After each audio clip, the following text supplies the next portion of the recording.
ఓం గం గణపతియే నమః. ఓం శ్రీ సరస్వతియే నమః. ఓం శ్రీ గురుభ్యో నమః. ఓం శ్రీ కులదేవతాయై నమః. ఓం శ్రీ శ్రీపాదవల్లభాయై నమః. ఓం శ్రీ నృసింహ సరస్వతీ నమః. ఓం దత్తాత్రేయ గురుభ్యో నమః. దత్తాత్రేయ త్రిమూర్తి రూప త్రిభువన లోక రక్షక.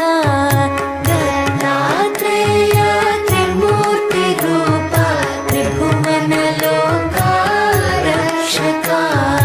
దత్తాత్రేయ త్రిమూర్తి. మసక చీకటిలో తాడును చూచి పామని భ్రమించి భయపడతాం. కానీ తర్వాత దీపం సహాయంతో అది తాడని తెలియగానే ఆ భ్రాంతి భయము తొలగుతాయి. అలానే వాస్తవానికి బ్రహ్మమనబడు పరమాత్మ ఒక్కడే ఉన్నాడు. అజ్ఞానం వలన మనకు ఆయన స్థానే జగత్తు గోచరించి భయము, ఆశ, దుఃఖము కలుగుతాయి. ఆత్మజ్ఞానమనే వెలుగు సహాయంతో పరమాత్మను తెలుసుకున్న క్షణంలోనే దుఃఖరహితము, ఆనందమయము అయిన బ్రహ్మమే సత్యమని అనుభవమవుతుంది. అప్పుడు భయానికి, దుఃఖానికి కారణమైన జగత్తు ఉన్నదనే భ్రాంతి తొలగుతుంది. అంటే ఈ జగత్తు మిథ్యయని తేలిపోతుంది. సర్వత్రా నిండియున్న బ్రహ్మమే గురువు యొక్క నిజతత్వం. సచ్చిదానంద స్వరూపుడైన శ్రీ గురుదేవునికి హృదయపూర్వక నమస్కారము. ఆ పరబ్రహ్మమే సత్యమైనది. అజ్ఞానం వలన దుఃఖంలో మగ్గుతున్న జీవులపై కరుణతో వాటికి ఆ దయానిధి తన నిజతత్వాన్ని బోధించడానికి అత్రి మహర్షి పుత్రుడే జన్మించి శ్రీ దత్తాత్రేయుడని పేరు పొందాడు. భక్తితో తనను ఆశ్రయించిన కార్తవీర్యార్జునుడు, యదువు మొదలైన వారిని ఈ సంసారమనే దుఃఖసాగరం నుండి ఉద్ధరించాడు. ఆయనయే మరలా శ్రీపాద వల్లభుడుగాను, తర్వాత శ్రీ నృసింహ సరస్వతి అనే పేరుతోనూ అవతరించి తన శిష్యులైన సిద్ధార్థుల్ని ఉద్ధరించాడు. పరమ గురువైన ఆ దత్తమూర్తి నేటికి కృష్ణ, భీమ సంగమ తీరంలోని గంధర్వపుర నివాసి అయి స్మరించిన వారికి ప్రసన్నుడవుతున్నాడు.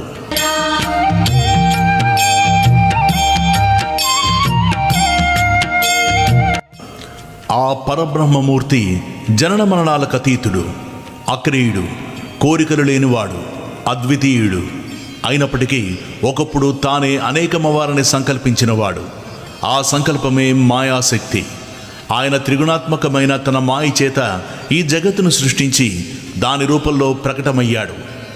వెనుకటి ప్రళయానికి ముందున్న జీవులు ప్రళయంలో పరమాత్మయందు సూక్ష్మ రూపంలో దాగి ఉంటారు.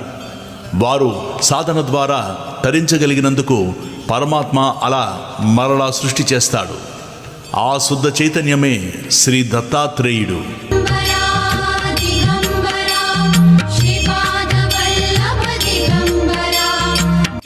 సృష్టికర్త అయిన బ్రహ్మ నుండి స్థూలము, జడము అయిన స్తంభం వంటి వస్తువులు, సూక్ష్మము, సజీవములు అయిన మన దేహాలు, బుద్ధి, ఇంద్రియాలు మొదలుగా గల ఈ చరాచర జగత్తు ఏర్పడ్డాయి.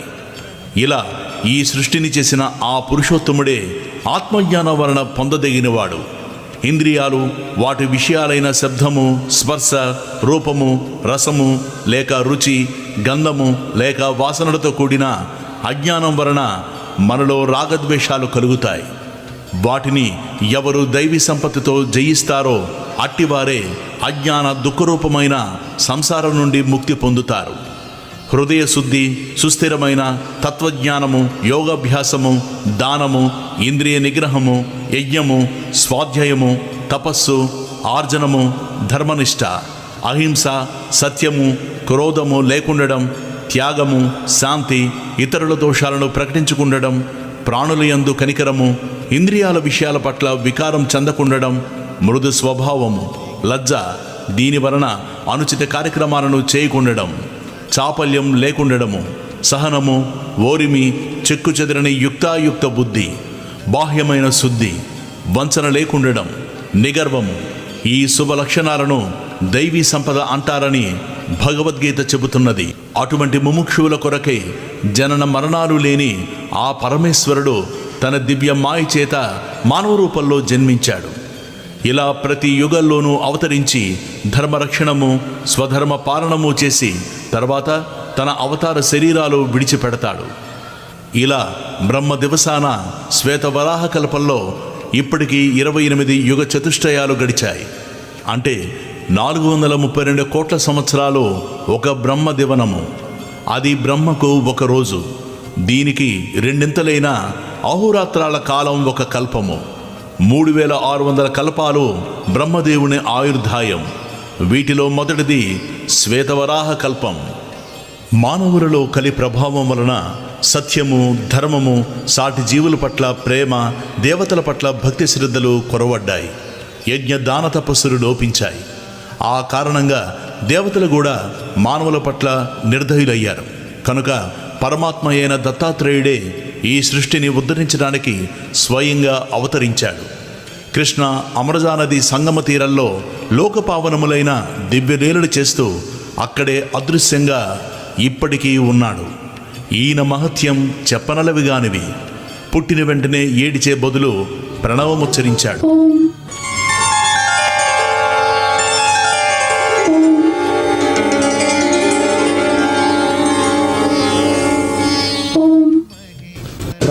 ఇనుమును తాకి బంగారంగా మార్చాడు. అక్షరాభ్యాసం కూడా లేకుండానే శిష్యులకు వేదపాఠం చెప్పాడు.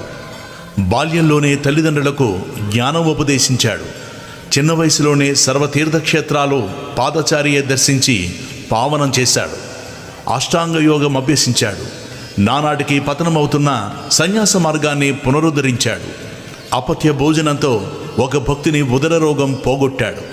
ఒక నిరుపేద బ్రాహ్మణుని దారిద్ర్యాన్ని పోగొట్టాడు. క్షణకాలంలో ఒక భక్తునికి త్రిస్థలి, ప్రయాగ, కాశీ, గయ యాత్ర చేయించాడు. చచ్చిన వాణ్ణి బతికించాడు. గొడ్డు బర్రెను పాడగేదిగా చేశాడు. త్రివిక్రముడనే శిష్యునికి విశ్వరూపం చూపాడు. విద్వాంసుల విద్య గర్వమణిచాడు. తన ఆశీర్వచనం చేతనే అంత్యజుని నోట వేదం పలికించాడు. ఒక విధవరాలికి తిరిగి సౌభాగ్యమిచ్చాడు. కర్మభ్రష్టులైన ప్రజలకు పవిత్రమైన కర్మ మార్గాన్ని బోధించాడు. ఎండిపోయిన మేడికట్టెను చెట్టుగా మార్చాడు. గొడ్రాలకి పుత్ర సంతానం కలిగేలా చేశాడు. తన అమృత దృష్టి చేత ఒకనికి కుష్ఠరోగం తగ్గించాడు. ఒక దీపావళి నాడు ఒకే సమయంలో 8 చోట్లకు వెళ్ళాడు. అకాలంలో కోసిన పంట చేనును మాట మాత్రం చేత తిరిగి సస్య సమృద్ధిగా మార్చాడు. ఇలాంటి మహాకార్యాలు ఇదివరకు చేశాడు, ఇప్పటికీ చేస్తున్నాడు, ఎప్పటికీ చేస్తాడు. ఆకాశంలోని నక్షత్రాలను, భూమిపై ఉన్న ఇసుక రేణువులను, సముద్రంలోని నీటి బిందువులను లెక్కపెట్టవచ్చేమో గాని ఆ భగవంతుని కళ్యాణ గుణాలను, శక్తులను లెక్కించడం సాధ్యం కాదు. భగవంతుడు నిజానికి రూపం లేనివాడైనా కూడా తన మహిమ మరియు తన కళ్యాణ గుణాల రూపంలో అవతరించి భక్తుని చెవి అనే ద్వారం గుండా అతని హృదయంలో ప్రవేశించి అతని దుష్ట సంస్కారం అనే పాపాన్ని దహించి వేస్తాడు. ఈ విధంగా క్రమంగా తన అంతఃకరణను శుద్ధం చేసుకున్న భక్తుడు జీవించి ఉండగానే ముక్తుడవుతాడు. సుఖ దుఃఖాలనే ద్వంద్వాల చేత స్పర్శించబడక వాటి పట్ల నిర్లిప్తమవుతాడు.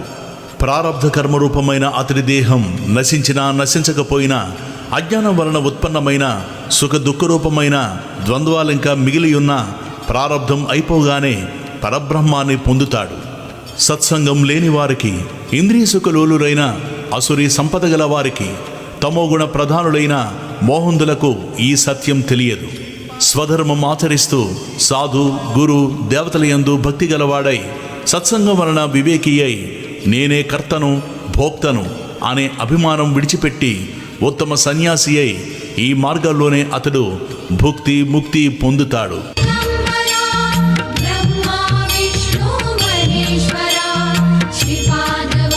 గంగాధర సరస్వతి స్వామి వ్రాసిన ఉపోద్ఘాతము. శ్రీగురుని అనుగ్రహానికి పాత్రుడై సాకరే అను పేర ప్రసిద్ధికెక్కిన సాయందేవుడను సద్బ్రాహ్మణుడు మా పూర్వీకుడు. ఆయనది ఆపస్తంభ శాఖ, కౌండిన్యస గోత్రము. వారి కుమారుడు దేవరావు. ఆయన కుమారుడు గంగాధరుడే మా తండ్రి గారు. ఆయన శ్రీగురునికి భక్తుడు. మా తల్లి యొక్క తండ్రి గారిది అశ్వలాయన శాఖ, కాశ్యపస గోత్రం. ఆయన జన్మతః భగీరథ మహర్షుల వంటివాడు. మా తల్లి చంపాదేవి పార్వతీదేవిని పోలిన పతివ్రత. ఈ రచనకు ముందు నా తల్లిదండ్రుల పాదాలకు నమస్కరించి సద్గురువును స్మరించడం వలన నా బుద్ధి ప్రకాశితమవుతున్నది. ఆ గంగాధరుని కుమారుడనైన నా పేరు సరస్వతి. వేదాధ్యయన పరుడు, సన్యాసులు, యతులు, యోగీశ్వరుడు, తపస్సులు, సద్గురు భక్తులైన ఓ సుజనులారా, మీకు నా నమస్కారములు. నేను మీ పాదధూళి వంటి వాడను. రచనా సామర్థ్యం లేని నేను కేవలం వంశపారంపర్యంగా శ్రీ దత్తానుగ్రహం ఉండడం వల్లను, శ్రీగురుని ప్రేరణ వల్లను మాత్రమే ఈ రచనను వినిపించగలుగుతున్నాను. అమృత కుంభం వంటి శ్రీగురు చరిత్ర నీకు ప్రసాదించబడినది. నీవీ కథ చెప్పు. దానివలన నీకు, నీ వంశస్థులకు కూడా సర్వము సిద్ధిస్తాయి అని శ్రీగురుడు నన్ను ఆజ్ఞాపించాడు.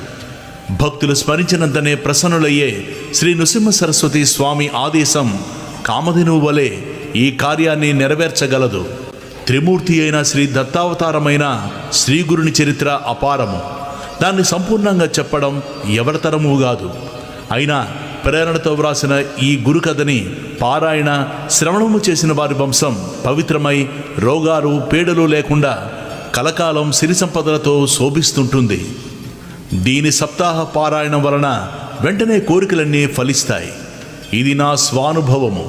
నేను అల్పుడనైనప్పటికీ శ్రీగురుని అనుగ్రహం వలన నా నోటి నుండి వెలువడే ఈ దత్తాత్రేయ కథ అల్పమైన తేనెటీగ నోటి నుంచి లభించే తేనెలాగా, విలువలేని ముత్యపు చెప్పు నుండి లభించిన విలువైన ముత్యంలాగా, కాకిరెట్ట నుండి మొలచిన దివ్యమైన అశ్వత్థ అంటే రావి వృక్షంలాగా అభిష్టాలు, జ్ఞానము కూడా ప్రసాదించగలదు. శ్రీపాద వల్లభ దిగంబరా. ముముక్షువులు పూర్ణసిద్ధుడైన గురువును ఆశ్రయించి తీరాలని ప్రపంచంలోని సర్వమత గ్రంథాలు, మహనీయులు చెబుతున్నారు. కానీ పూర్ణుడైన గురువు ఎలా దొరుకుతారు? ఆయనను గుర్తించడం ఎలా? అంతటి గురువు తారసిల్లినా మనలోని దోషాల వలన వారిని గుర్తించలేము. ఇనుప ముక్కుకున్న తుప్పును తొలగించేదాకా అయస్కాంతం వైపు ఆకర్షించబడదు గదా.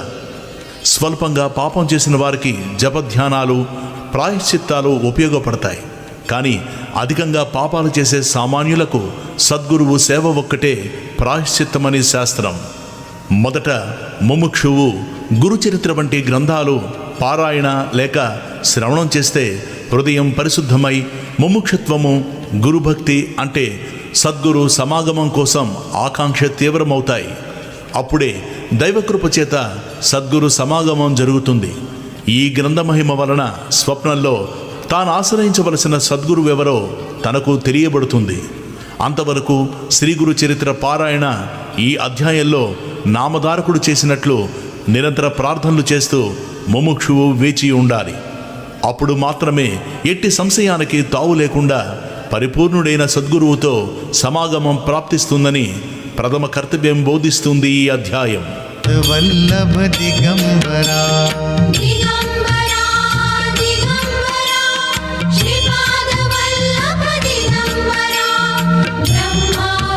గంధర్వ నగరంలో శ్రీ నృసింహ సరస్వతి స్వామి మహిమ లోక ప్రసిద్ధమై దూర ప్రాంతాల నుండి కూడా ఎందరెందరో వచ్చి వారిని సేవించి, పెళ్లి కాని వారు పెళ్లి, సంతానము లేని వారు సంతానము, పేదవారు ధనము, ఇలా ఎవరికి అవసరమైనవి వారు పొందుతున్నారు. వారిని దర్శించాలనుకున్నప్పటి నుండే కోరినవి నెరవేర్చుకున్నవారు ఉన్నారు. నామధారకుడు అనే బ్రాహ్మణుడు ఎన్నో కష్టాలకు గురై ఎన్ని చేసినా ఒక్కటి తీరక ఎంతో వ్యాకుల పడ్డాడు. ఆ పరిస్థితుల్లో అతడు శ్రీగురుని మహత్యం గురించి విని వారి దర్శనంతో గాని అవి తీరవని నిశ్చయించుకున్నాడు. అది లభించుకుంటే తన జీవితమే వ్యర్థమని తలచి నిరంతరము వారి పాదాలను స్మరిస్తూ ఆకలి దప్పులు కూడా మరచి కాలినడకన ఆ గ్రామాన్ని సమీపించాడు. ఆయన దర్శనం అవ్వకుంటే ప్రాయోపదేశం చేసుకోదలచి అతడు శ్రీగురుని స్మరించి ఇలా మొరపెట్టుకున్నాడు. అందరి కష్టాలు తొలగించే మీ నామస్మరణతో నా కష్టాలు ఎందుకు తొలగడం లేదు? అందుకు నా పాపాలే కారణమైతే సర్వపాపహరమైన మీ నామం వాటిని ఎందుకు నశింపజేయలేదు? అన్ని జీవులను కరుణించే మీరు నన్ను మాత్రం ఎందుకు కరుణించడం లేదు? గురువే త్రిమూర్తి స్వరూపమని, తలచిన వెంటనే ఫలితమిస్తాడని వేదాలు స్మృతులు చెబుతున్నాయి. ఈ కలియుగంలో శ్రీ నృసింహ సరస్వతి స్వామియే అంతటి గురువు అని కీర్తి వచ్చింది కదా. మరి నా పట్ల అదెందుకు నిరూపణ కావడం లేదు? మీరు సాటిలేని పెన్నిది అన్నది నిస్సంశయంగా అందరి అనుభవము. కానీ నా మనసులో మీపై భక్తి ఎందుకు కలగడం లేదు? నా మనస్సు మీపై స్థిరంగా నిలవడం లేదేమి? మీరే నా తల్లి, తండ్రి, గురువు, దైవము, తోడు, నీడ అని నమ్మి ఇప్పుడు మిమ్మల్నే ఆశ్రయించాను. పసితనంలోనే నాకు మీ పేరు పెట్టి నా తల్లిదండ్రులు నన్ను మీకు అమ్మివేశారు. ఓ పరమాత్మ, మీరు దీనుల పాలిట కల్పవృక్షం, దయాళువు, మహాదాత. దేవతలకే శక్తిని అనుగ్రహించి విశ్వమంతటిని మీరు నన్ను ఉపేక్షిస్తున్నారెందుకు?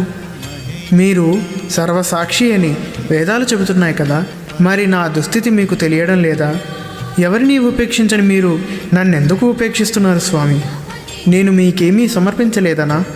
సాక్షాత్తు లక్ష్మీదేవియే సేవకురాలైన మీకు దరిద్రుడనైన నేను ఏమి ఇవ్వగలను? బిడ్డ నుండి ఏం తీసుకొని తల్లి స్తన్యమిస్తున్నది స్వామి. నన్ను అనుగ్రహించే సమయం ఇంకా రాలేదనడం సర్వసమర్థులైన మీకు తగదు. ఇంతకు ముందు మీరే దిక్కని తలిచి నేను మిమ్మల్ని సేవించిన మాట నిజమే, కానీ సేవిస్తేనే ప్రసాదించేది దానమెలా అవుతుంది? స్వామి, లౌకికుడైన రాజు కూడా తన సేవకుల వంశంలో పుట్టిన వారిని రక్షిస్తున్నాడు. మా పూర్వీకులందరూ మిమ్మల్ని నిష్కామంగా సేవించినందుకైనా మీరు నన్ను రక్షించాలి. లేకుంటే సత్పురుషులకు ఫిర్యాదు చేసుకోనైనా నా రుణం రాబట్టుకుంటాను. మీరు నా పైన కాఠిన్యం వహించినట్లు తోస్తున్నది. అది మీ సాటివారి పట్ల తగునేమో గాని అల్పుడునైనా నా యందు తగదు స్వామి. ఇందుకు కారణం నేను చేసిన తప్పులేమో. అజ్ఞానినైన నాకు దోషాలు చేయడం సహజమే.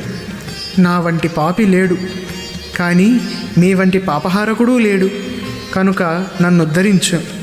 ఒకవేళ నేను మీ గురించి ఆడిన నిష్ఠూరాలే మీ కాఠిన్యానికి కారణమా? దయాసముద్రులైన మీరు అలిగిన బిడ్డను తల్లి బుజ్జగించినట్లు నన్ను బుజ్జగించాలి కానీ నాపై అలిగి అనుగ్రహించుకుంటే నాకు ఇంక దిక్కెవరు స్వామి?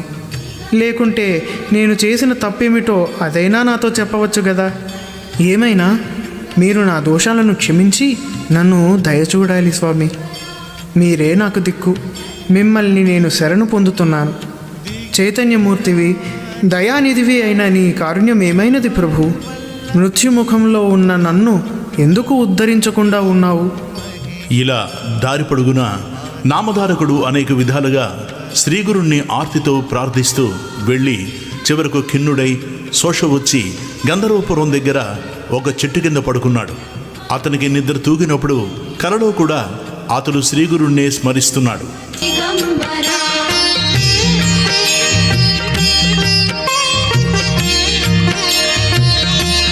ఆవు తన నెడవాసి ఆర్తనాదం చేస్తున్న దూడ దగ్గరకు వాత్సల్యంతో పరుగున వచ్చినట్లు భక్తుల పాలట కామధేనువైన ఆ పరమేశ్వరుడు అవధూత వేషంలో నామధారకునికి స్వప్నంలో దర్శనమిచ్చాడు. ఆయన జడలు, విభూతి, పులిచర్మము ధరించి ఉన్నాడు. నామధారకుడు కలలోనే స్వామికి సాష్టాంగ నమస్కారం చేసి తన పొడవైన జుట్టుతో వారి పాదాలు తుడిచి వాటితో అభిషేకించి గంధములు అలంకరించి పూజించాడు. ఆ దర్శనంతో అతని హృదయం శాంతించి అతని మనస్సులో ఆ రూపం స్థిరంగా నిలిచింది. అప్పుడు ఆ యోగీశ్వరుడు అతనిని లేవనెత్తి ముఖాన విభూతి పెట్టి తలపై చేయి ఉంచి ఆశీర్వదించారు. ఆ వెంటనే అతనికి మెలకు వచ్చింది. అయినా తన తలపై ఆ అవధూత చెయ్యి పెట్టిన అనుభవము అలానే ఉన్నది. అతడు ఆశ్చర్యపోయి చుట్టూ చూశాడు. అక్కడ మరెవ్వరూ లేరు. అప్పుడు అతడు లేచి తనకు స్వప్న దర్శనమిచ్చిన ఆ గురుమూర్తిని స్మరిస్తూ ముందుకు సాగిపోయాడు. మా విష్ణు మహేశ్వరా, శ్రీపాద వల్లభ దిగంబరా. దిగంబరా దిగంబరా శ్రీపాద వల్లభ దిగంబరా. ఓం శ్రీ గణేశాయ నమః. శ్రీ సరస్వతీదేవియే నమః. శ్రీ గురుభ్యో నమః.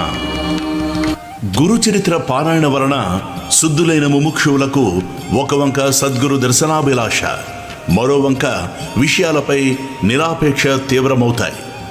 అప్పుడు మొదట స్వప్నంలోనూ తర్వాత ప్రత్యక్షంగానూ గురుదర్శనము లభిస్తుంది.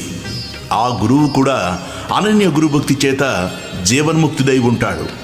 అట్టి సద్గురువు తారసిల్లినప్పుడు మన హృదయం ఆయనను నిస్సందేహంగా గుర్తిస్తుంది. వేరు నిదర్శనాలు అవసరం లేకనే కేవలం దర్శనం మాత్రం చేతనే శాంతి ఆనందాలు కలుగుతాయి. అటుపైన వారి పట్ల మనకు కలిగిన భావాన్ని నిశ్చలంగా నిలుపుకోవాలి. అందుకు కూడా వారి లీలలు, చరిత్ర పారాయణ, చింతనలే సాధనాలు. అంతటి పూర్ణగురుని తెలిపే అనన్య గురు భక్తులు లభించడం కూడా మన జీవితకాలంలో ఉదయిస్తున్న గురుకృపకు చిహ్నమే. అంటే గురు చరిత్ర పారాయణ చేసే అవకాశం కూడా ఇట్టిదేనన్నమాట. సాక్షాత్ పరబ్రహ్మ తస్మై శ్రీ గురవే నమః. ఈ అధ్యాయంలోని గురుసేవ వృత్తాంతం కల్పితం కాదు. శ్రీ షిరిడి సాయినాథుని గురుసేవ అక్షరాల అలానే ఉండడం గమనార్హం. సద్గురు సేవ అనుగ్రహం వలన సత్యష్కుడు క్షణంలో వేదాంగ పారంగతుడవ్వచ్చని, అతనికి సకల సిద్ధులు ప్రాప్తిస్తాయని పతంజలి మొదలైన మహర్షులు వ్రాసిన యోగశాస్త్ర గ్రంథాలు, శ్రీ గురుగీత కూడా చెబుతున్నాయి. శ్రీ అక్కలకోట స్వామి, తాజుద్దీన్ బాబా మొదలైన వారి చరిత్రల్లో కూడా ఇందుకు ఎన్నో తార్కాణాలు చూడవచ్చు. కథారంభం. స్వప్నంలో జడలు, విభూతి, పులితోలు ధరించి దర్శనమిచ్చిన ఆ మూర్తి నామధారకుని మనస్సుపై చెరగన ముద్ర వేసుకున్నది. ఆయనను ప్రత్యక్షంగా దర్శించాలన్న ఆవేదన అతనిలో తీవ్రమైంది. అతడు కొద్ది దూరం వెళ్ళేసరికి ఒకచోట కృపాకరుడు, ద్వంద్వాతీతుడు అయిన ఒక యోగి పొంగవుడు కనిపించాడు. ఆయన పీతాంబరము, దానిపై పులిచర్మము, దేహమంతా విభూది, జడలు ధరించి ఉన్నాడు. ఆయన సాక్షాత్తు అతనికి స్వప్నంలో కనిపించిన యోగియే. ఆయన దర్శనంతో నామధారకుడికి రోమాంచితమై, కంఠం గద్గదమై, కన్నులు ఆనంద బాష్పాలతో నిండాయి. అతడు పారవస్యంతో నమస్కరించి, స్వామి, నేను శ్రీగురుని దర్శనం కోసం తప్పించి అది లభించకుంటే మరణించాలనుకున్నాను. కానీ స్వప్నంలో మీ దర్శనం అవగానే నా హృదయంలో సంతోషం ఉప్పొంగింది. కనుక నా దుఃఖం పోగొట్టగలవారు మీరేనని స్పష్టమైంది. స్వామి, నాకు తల్లి, తండ్రి, భయహారకుడు, పోషకుడు, ఆచార్యుడు అన్నీ మీరే. వేరు దిక్కు లేదు. నా అదృష్టం వలన మీ దర్శనమైంది. మానవులకు సిరి సంపదలు ఉన్నప్పుడు మాత్రమే బంధుమిత్రులు దగ్గరవుతారు. ఆపత్ సమయంలో అందరూ వదిలిపెడతారు. సజ్జనులు మాత్రమే అట్టి సమయంలో ఆదరిస్తారు. ఇంతటి కష్ట పరిస్థితిలో నాకు మీరు లభించారు. యోగీశ్వర, అజ్ఞానం అనే చీకటిని నశింపజేయగల జ్ఞానజ్యోతి స్వరూపులు మీరు. నా పేరు నామధారక శర్మ. తమ పేరేమి? ఎక్కడి నుండి వస్తున్నారు? ఎక్కడికి వెళ్తున్నారు అని అడిగాడు.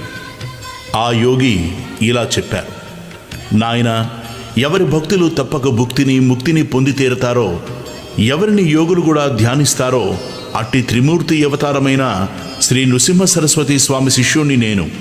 ఆయనయే సద్గురువు. తనను ఆశ్రయించిన వారికి సకల సంపదలు, సౌఖ్యాలు అనుగ్రహిస్తారు. నన్ను సిద్ధుడంటారు. లోకానుగ్రహార్థం భూలోక, సురలోకాలలో తీర్థయాత్రలు చేస్తుంటాను. అప్పుడు నామధారకుడు, స్వామి, శ్రీ నృసింహ సరస్వతి స్వామి మహిమ గురించి ఎందరో చెప్పగా విన్నాను. మా వంశీయులందరూ ఆయన భక్తులే. అందువలన నాకు ఆయనందు భక్తి కలిగింది. నేను ఎల్లప్పుడూ ఆయననే స్మరిస్తున్నాను. కానీ నేనెంత కష్టాల్లో ఉన్నా, నేనెంతగా ఆయనను ప్రార్థించినా నన్ను ఆయన అనుగ్రహించలేదేమి? ఆయన నాపై ఆగ్రహించారెందుకు అని అడిగాడు నామధారకుడు. సిద్ధయోగి వాత్సల్యంతో ఇలా అన్నారు, విప్రుడా, నేను చెప్పేది శ్రద్ధగా విను. ఎప్పుడూ గుర్తుంచుకో, భక్తవత్సలుడైన సద్గురువు తన కృపను అన్ని జీవులపైన ఎల్లప్పుడూ వర్షిస్తూనే ఉంటాడు. అందులో ఎట్టి లోపమూ ఉండదు. ఆయన కృపకు పాత్రులైన వారికేగాక వారి వంశంలో కూడా ఎవరికీ ఎట్టి దైన్యము కలగదు. ఆయనను సేవించినా నీ దైన్యం పోలేదంటే ఎంతో ఆశ్చర్యంగా ఉన్నది. నీవు మనసులో ఆయన్ను సంశయించి ఉండాలి. అందువలననే నీకన్ని కష్టాలొచ్చాయి. త్రికరణ శుద్ధిగా ఆయననే నమ్మి సేవించే వారికి ఎట్టి కొరవా ఉండజాలదు. నీ గురుభక్తి ఇంకా దృఢం కాలేదు. శ్రద్ధ లేనివాడు, సంశయాత్మకుడు ఎవరి చేత ఎన్నడూ అంగీకరించబడడు. శ్రీగురుడు త్రిమూర్తి స్వరూపము. బ్రహ్మ విష్ణు రుద్రులు తమ భక్తునిపై కోపించిన సద్గురువు తన భక్తుని సునాయాసంగా రక్షించగలడు. కానీ ఆ సద్గురువే కోపిస్తే వారిని రక్షించగల వారెవ్వరూ లేరు. అయినా ఆయన ఎన్నడూ ఎవరిపైనా కోపించరు. అలాంటి శ్రీగురుణ్ణి శంకించేవాణ్ణి అనుగ్రహించగల వారెవరు? అప్పుడు నామధారకుడు, స్వామి, సద్గురువు త్రిమూర్తి స్వరూపము ఎలా అయ్యారు అని అడిగాడు. అప్పుడు సిద్ధుడు, మొదట పరమాత్మ ఒక్కడే ఉన్నాడు. ఆయన ఒకప్పుడు నేను అనేకమౌదునుగాక అని సంకల్పించి ఈ చరాచర విశ్వమయ్యాడు. అందులోని జీవులను ఉద్ధరించడానికి తిరిగి ఆయనయే సద్గురువుగా అవతరిస్తుంటాడు. అందువలన సద్గురువును తప్పక ఆశ్రయించాలి. శిష్యునికి తత్వజ్ఞానం కలిగించడం వలన, అజ్ఞానం నుంచి రక్షించడం వలన, జన్మ పరంపరలను నశింపజేయడం వలన గురువు సృష్టి స్థితి లయలకు కారణమైన త్రిమూర్తుల స్వరూపమయ్యారు అని సిద్ధుడు చెప్పాడు. అంతటా నామధారకుడు, స్వామి, దేవతలు కోపించిన సద్గురు రక్షించగలరంటిరే, అదెలా సంభవము? అందుకు తార్కాణమేమి స్వామి? నా సందేహం తీర్చి నా మనస్సుకు స్థిరం ప్రసాదించండి స్వామి అని వేడుకున్నాడు నామధారకుడు. సిద్ధుడు అతని జిజ్ఞాసకు సంతోషించి ఇలా చెప్పాడు, నీవు బుద్ధిమంతుడవు, మంచి ప్రశ్న వేశావు. మొదట ఒక్కడుగానున్న పరమాత్మ తాను అనేకమవ్వాలని సంకల్పించాడు. ఆ సంకల్పమే ఈ జగత్తును సృష్టించిన మాయాశక్తి. మొదట ఆ నారాయణుని నాభి నుండి ఒక కమలము, దాని నుంచి బ్రహ్మ పుట్టారు. అతడు శ్రీ మహావిష్ణువు యొక్క ఆజ్ఞను అనుసరించి ఆయన నుండి వెలువడిన వేదాలలో వివరించబడిన రీతిన విశ్వమంతటిని సృష్టించాడు. మొదట ఆయన బ్రహ్మనిష్ఠులైన సనక, సనందన, సనత్కుమార, సనత్సు జాతులను, తర్వాత ప్రజాపతులైన మరీచి, అత్రి, అంగిరస, పులహ, పులస్త్య, క్రతు, వశిష్ఠులను సృష్టించాడు. తర్వాత ముల్లోకాలను, దేవతలను, నానా విధములైన జీవరాశిని, మానవులను సృష్టించాడు. వారి వారి పూర్వజన్మ సంస్కారములను అనుసరించి ఉత్తమమైన వర్ణాశ్రమ ధర్మాలను ఏర్పరిచాడు. అలాగే 4 యుగాలను సృష్టించి క్రమపద్ధతిన వాటిని భూమిపై ప్రవర్తింపజేశాడు.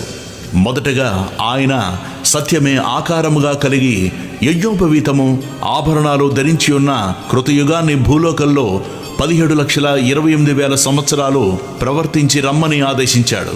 జ్ఞాన వైరాగ్యాలు ఈ కృతయుగ లక్షణాలు.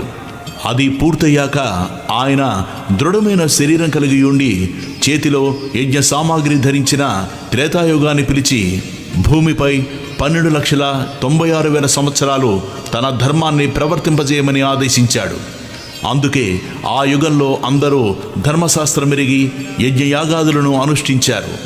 అటు తర్వాత బ్రహ్మ ఖడ్గము, మంచము కోడు, ధనుర్బాణాలు ధరించిన ద్వాపర యుగాన్ని పిలిచి భూమిపై 8,64,000 సంవత్సరాలు తన ధర్మాన్ని ప్రవర్తింపజేయమని ఆదేశించాడు. అందుకే ఆ యుగంలో శాంతి, ఉగ్రత్వము, దయ, కాఠిన్యము మొదలగునవి పరస్పర విరుద్ధములైన గుణాలతో మానవులు జీవించారు. అటు తర్వాత బ్రహ్మదేవుడు కలిపురుషుని పిలిచాడు. ఈ కలిపురుషుడు మలినుడు. తగువులంటే అతనికి ఎంతో ఇష్టం. కలి అంటేనే తగువు అని అర్థం.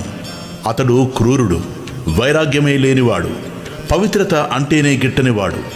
అతడు తన ఎడమ చేతితో తన మర్మవయవాన్ని, కుడి చేతితో నాలుకను పట్టుకుని ఆనందంతో గంతులేస్తూ వచ్చాడు. పిశాచ రూపం గల అతనిని చూసి బ్రహ్మ నవ్వి వికృతమైన అతని చేష్టకు అర్థమేమని అడిగాడు. కలిపురుషుడు, నేను మానవులందరినీ కాముకులుగాను జిహ్వ చాపల్యం గలవారుగాను చేసి వారు ఉత్తమగతి పొందకుండా చూస్తానని ప్రతిజ్ఞ పూనాను. అదే నా చేష్టకు అర్థం అన్నాడు. అప్పుడు బ్రహ్మ అతనిని భూలోకానికి వెళ్ళి అక్కడ 4,32,000 సంవత్సరాలు అతని ధర్మాన్ని ప్రవర్తింపజేయమని ఆదేశించాడు. అప్పుడు కలిపురుషుడు భయపడి, స్వామి, నేను నిద్ర, కలహము, దుఃఖములంటే ఇష్టపడేవాణ్ణి, సిగ్గులేని వాడను. ఇతరుల వస్తువులను, స్త్రీలను అపహరించేవారు, దంభము, మాత్సర్యము గలవారు, కొంగజపం చేసే దొంగ సన్యాసులు, నమ్మిన వారిని ద్రోహం చేసేవారు, ధర్మాచరణకు అవసరమైన పదార్థాలను నాశనం చేసేవారు, స్త్రీపుత్ర ధన వ్యామోహాలలో చిక్కినవారు, వేదశాస్త్రాలను నిందించేవారు, శివకేశవులు వేరని తలచి వారిని దూషించేవారు నాకెంతో ఇష్టులు. పుణ్యకార్యాలు చేసేవారు, ధర్మాన్ని పాటించేవారు నాకు శత్రువులు. ఎందరో ధర్మపరులున్న భూలోకానికి నేనెలా వెళ్ళగలను? బ్రహ్మజ్ఞానులను, భక్తులను, చిత్తశుద్ధితో జపధ్యానాదులు చేసేవారిని చూస్తేనే భయంతో నాకు వణుకు పుడుతుంది అన్నాడు. అప్పుడు బ్రహ్మ, కలి, నీవు భూలోకంలో ధర్మమాచరించే వారిని విడిచిపెట్టు, తదితరుల్లోని అధర్మాన్ని అనుసరించి వారిని లోబరుచుకొని నీ ధర్మాన్ని ప్రవర్తింపజేయి. శివకేశవులు ఒక్కరేనని తెలిసి పూజించేవారిని, తల్లి తండ్రి గురువులను సేవించేవారిని, కాశీలో నివసించేవారిని, గోవు తులసి మొదలగు వాటిని పూజించేవారిని, వేద శాస్త్ర పురాణ స్మృతులను ఆసక్తితో విని వివేకం పొంది ధర్మమాచరించేవారిని నీవు బాధించవద్దు. ప్రత్యేకించి గురుసేవయందు దీక్ష వహించేవారిని, గురుభక్తులను నీవేమీ చెయ్యలేవు. నీవు వారిని బాధించవద్దు. భూలోకంలో మిగిలిన వారందరూ నీవక్కడ ప్రవేశించగానే నీకు లోబడి ప్రవర్తించగలరు అని చెప్పాడు. అప్పుడు కలిపురుషుడు ఇలా అడిగాడు, లభ దిగంబరా. దిగంబరా స్వామి, గురువంటే ఎవరు? అతని గురించి మీరు ప్రత్యేకించి చెబుతున్నారే, అతని గొప్పదనమేమిటి అని అడిగాడు. బ్రహ్మ ఇలా చెప్పాడు, గురువు త్రిమూర్తుల స్వరూపం. ఆయనయే బ్రహ్మ, విష్ణువు, మహేశ్వరుడు. అందువలన గురువు సంప్రీతుడైతే త్రిమూర్తులు తృప్తి చెందుతారు. గురువు కోపించిన వారిని ఆ త్రిమూర్తులలో ఏ ఒక్కరూ రక్షించలేరు. గురువు తన శిష్యునికి తత్వము ఉపదేశించి పాపము నశింపజేసి అతని యందు బ్రహ్మజ్ఞానం కలిగించి అతనిని శాశ్వతంగా దుఃఖం నుంచి తరింపజేస్తాడు. అలానే గురువు సంప్రీతుడైతే త్రిమూర్తులు సంప్రీతులవుతారు గాని త్రిమూర్తులలో ఏ ఒక్కరు సంప్రీతులైనా గురువు సంప్రీతుడు కాకపోవచ్చు. కనుక ఎవడు శాస్త్రానుసారం గురువును సేవించి ఆయన ప్రీతికి పాత్రుడవుతాడో అట్టి శిష్యుడు తానే బ్రహ్మ అవుతాడు. అతనికి తీర్థయాత్రలు, వ్రతాలు, తపస్సు చేసిన ఫలితమంతా గురుసేవ వల్లనే లభిస్తుంది. గురువు వల్లనే శిష్యునికి వర్ణాశ్రమ ధర్మాలు, సదాచారము, సద్వివేకము, కర్మాచరణ, భక్తి, వైరాగ్యము, ముక్తి కూడా లభిస్తాయి. గురువు లేనిదే మోక్షం లభించదు. కారణం, గురువు లేనిదే శాస్త్రశ్రవణము, తత్వశ్రవణము లభించవు. అవి లభించకుంటే మానవులకు నీ వలన భయం తప్పదు. శాస్త్రాలు స్వయంగా చదువుకుంటే అర్థమయ్యేవి కావు. శాస్త్రాలను సార్థకమైన రీతిని వివరించడం సద్గురువుకు మాత్రమే సాధ్యం. అందుకే ఆయన జ్ఞానజ్యోతి స్వరూపము. సద్గురు సేవ వలన సర్వము సిద్ధిస్తుంది. అందుకు తార్కాణం చెబుతాను విను. దిగంబరా శ్రీపాద వల్లభ దిగంబరా, బ్రహ్మ విష్ణు మహేశ్వరా, శ్రీపాద వల్లభ దిగంబరా. పూర్వం గోదావరి తీరంలో అంగిరస మహర్షి ఆశ్రమంలో అనేక మంది సద్బ్రాహ్మణులు, వ్రతదీక్ష పూనిన వారు, తపస్సులు ఉండేవారు. వారిలో పైలుని కుమారుడు వేదధర్ముడనే ముని ఉండేవాడు.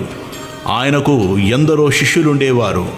ఒకసారి ఆయన తన శిష్యుల భక్తి శ్రద్ధల్ని పరీక్షించదలచి అందరినీ పిలిచి ఇలా అన్నారు, నా పూర్వజన్మ పాపాలలో ఎక్కువ భాగం ఈ జన్మలో తపస్సుతో నశింపజేసుకున్నాను. మిగిలి ఉన్న కొంచెము అనుభవిస్తే గాని తీరదు. ఒకవేళ దానిని నా తపశ్శక్తితో పోగొట్టుకున్నా అది నా మోక్షానికి విఘ్నం కలిగిస్తుంది. అందువలన నేను సర్వపాపహరమైన కాశీనగరానికి వెళ్ళి ఆ కర్మశేషం అనుభవించి దాన్ని నశింపజేసుకుంటాను. అక్కడ నా పూర్వ పాపాన్ని అనుసరించి గళత్కుష్ఠ రోగిని, కుంటివాడిని, గుడ్డివాడిని అయిన 21 సంవత్సరాలు కర్మఫలము అనుభవిస్తాను. అంతకాలము అక్కడ నాకు తోడుగా ఉండి సేవించగలవారు మీలో ఎవరున్నారు అని అడిగారు గురువు. గురుసేవలో లోపమొస్తే ఏమి ప్రమాదమున్న భయంతో శిష్యులంతా మౌనం వహించారు. దీపకుడనే శిష్యుడు ఆయనకు నమస్కరించి, స్వామి, మోక్షానికి విఘ్నం కలిగించే పాపశేషం ఉంచుకోరాదు. కానీ మీరు అనుమతిస్తే మీ బదులు ఆ పాపం నేనే అనుభవించి మీకు సేవ చేస్తాను, అనుగ్రహించండి అని విన్నవించుకున్నాడు. అప్పుడు గురువు సంతోషించి, ఈ పాపం నేను అనుభవించవలసిందే, వేరొకరు అనుభవిస్తే తీరదు. రోగి కంటే అతనికి సేవ చేసేవారి కష్టమే ఎక్కువ. అందుకు ఇష్టమైతే నీవు నాతో కూడా రావచ్చు అన్నారు.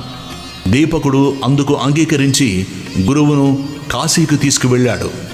అక్కడ వేదధర్ముడు మణికర్ణికా ఘట్టంలో స్నానం చేసి మణికర్ణికకు నమస్కరించి విశ్వనాథుణ్ణి పూజించాడు. అటు తర్వాత కంబాలాస్వతర ప్రదేశంలో దీపకుడు నిర్మించిన కుటీరంలో నివసించసాగాడు. వెంటనే ఆయనకు గళర్కుష్ రోగము, కుంటితనము, గుడ్డితనము వచ్చాయి. ఆయన శరీరమంతా కుష్ఠరోగంతో కుళ్ళిపోయి పురుగులు పడి దుర్వాసన కొట్టసాగింది. దానికి తోడు మతి స్థిమితం కూడా తప్పింది. సహజంగా ఎంతో ప్రేమమూర్తి అయిన ఆ ముని ఎంతో క్రూరంగా ప్రవర్తించసాగాడు. దీపకుడు మాత్రం తన గురువు సాక్షాత్తు విశ్వనాథుడిని విశ్వసించి నిత్యము ఆయన శరీరం శుభ్రం చేసి సర్వోపచారాలతో పూజ చేసి అన్నం తెచ్చి పెడుతుండేవాడు. ఆ ముని మాత్రం అతనిని ఎన్నో రీతులు బాధిస్తుండేవాడు. అతడు మంచి అన్నం తెచ్చినా కూడా కొంచెమే తెచ్చాడని కోపించి ముని దానిని నేలపై విసిరి కొట్టేవాడు. దీపకుడు ఎక్కువగా భోజనం తెచ్చినప్పుడు ఆయన దానిని రుచి చూసి బాగోలేదని విసిరిగొట్టి రుచికరమైన భోజనం తెచ్చిపెట్టమని వేధించేవాడు. ఒక్కొక్కప్పుడు ప్రేమతో, అబ్బాయి నీవు ఉత్తమ శిష్యుడివి, నా కోసం నీవెంతో కష్టపడుతున్నావు అని లాలించేవారు. కానీ మరుక్షణమే కోపించి, దుర్మార్గుడా, నీవు నన్నెంతో పీడిస్తున్నావు, నీవు వెళ్ళిపో, నా శరీరంలో దుర్వాసన పోయేలా కడగడం లేదు, అందువలన ఈగలు నన్ను కుడుతున్నాయి, తోలకుండా చూస్తావేమి అని కసురుతారు. దీపకుడు ఆ పని చేయబోతే ఆయన, దుష్టుడా, ఆకలితో నా ప్రాణం పోతున్నది, ఇంకా భిక్షకు పోయి అన్నం తీసుకురాలేదేమి అని తిట్టేవాడు, కొట్టేవారు. దీపకుడు మాత్రం కొంచెం కూడా చెలించలేదు. పాపము ఎక్కువగా ఉన్నవారికి కష్టాలతో పాటు దుష్టత్వం కూడా కలుగుతుందని తెలుసుకుని దీపకుడు గురువును భక్తితో సేవిస్తున్నాడు. గురువే సకల దేవతా స్వరూపమని నమ్మిన అతడు కాశీక్షేత్రయాత్ర కూడా చేయక అతడి దేవతల్ని కూడా దర్శించక గురుసేవలోనే లీనమయ్యాడు. శ్రీపాదవల్లభ దిగంబరా బ్రహ్మా విష్ణు మహేశ్వరా. అతడు ఎవరితోనూ మాట్లాడేవాడు కాడు. తన శరీరానికి కావలసిన పనులు కూడా చేసుకునేవాడు కాదు. ఒకనాడు కాశీ విశ్వనాథుడు అతని గురుభక్తికి మెచ్చి దర్శనమిచ్చి వరం కోరుకోమన్నాడు.